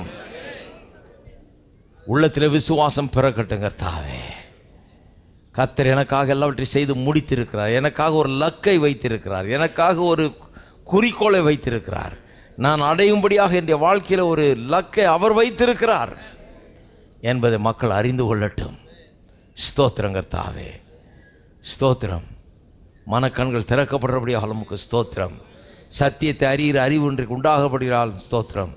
ஞானத்தையும் தெளிவையும் அளிக்கிற ஆவி தேவன் தந்தருளுகிறபடியாக உமக்கு ஸ்தோத்திரம். ஸ்தோத்திரம் கர்த்தாவே. வித்தியாசமானவர்களாக, அறிவுள்ளவர்களாக, இந்த ஞானத்தை பெற்றவர்களாக, வெற்றியும் வாழ்வும் கர்த்தாவே, வெற்றிக்கும் வாழ்வுக்கும் சொந்தக்காரர்களாக இவர்கள் இந்த பூமியில் வாழுகிறபடியால் உமக்கு ஸ்தோத்திரம் கர்த்தாவே. ஸ்தோத்திரம், ஸ்தோத்திரம்.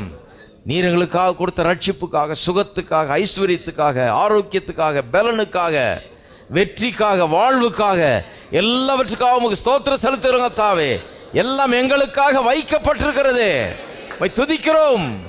இயேசுவின் நாமத்தில் அவளை எடுத்துக்கொள்கிறோம், சொந்தம் பாராட்டுகிறோம். அது ஒவ்வொருவருக்கும் உண்டாக இருக்கிறபடி ஆலமுக்கு ஸ்தோத்திரம். எங்கள் ஒவ்வொருவருக்கும் போதுமானதுக்கும் அதிகமாக எல் ஷதாய் தேவன் வைத்திருக்கிறபடி ஆலமுக்கு ஸ்தோத்திரம். உமக்கே துதி கனம் மகிமை செலுத்துகிறோம். இயேசுவின் நாமத்திலே ஜெபிக்கிறோம். ஆமென். நம்முடைய கர்த்தராகிய இயேசு கிறிஸ்துவின் கிருபையும் பிதாவாகிய தேவனுடைய அன்பும் பரிசுத்த ஆவியானவருடைய ஐக்கியம் நம் அனைவரோடும் இன்றைக்கும் என்றைக்கும் இருப்பதாக. ஆமென்.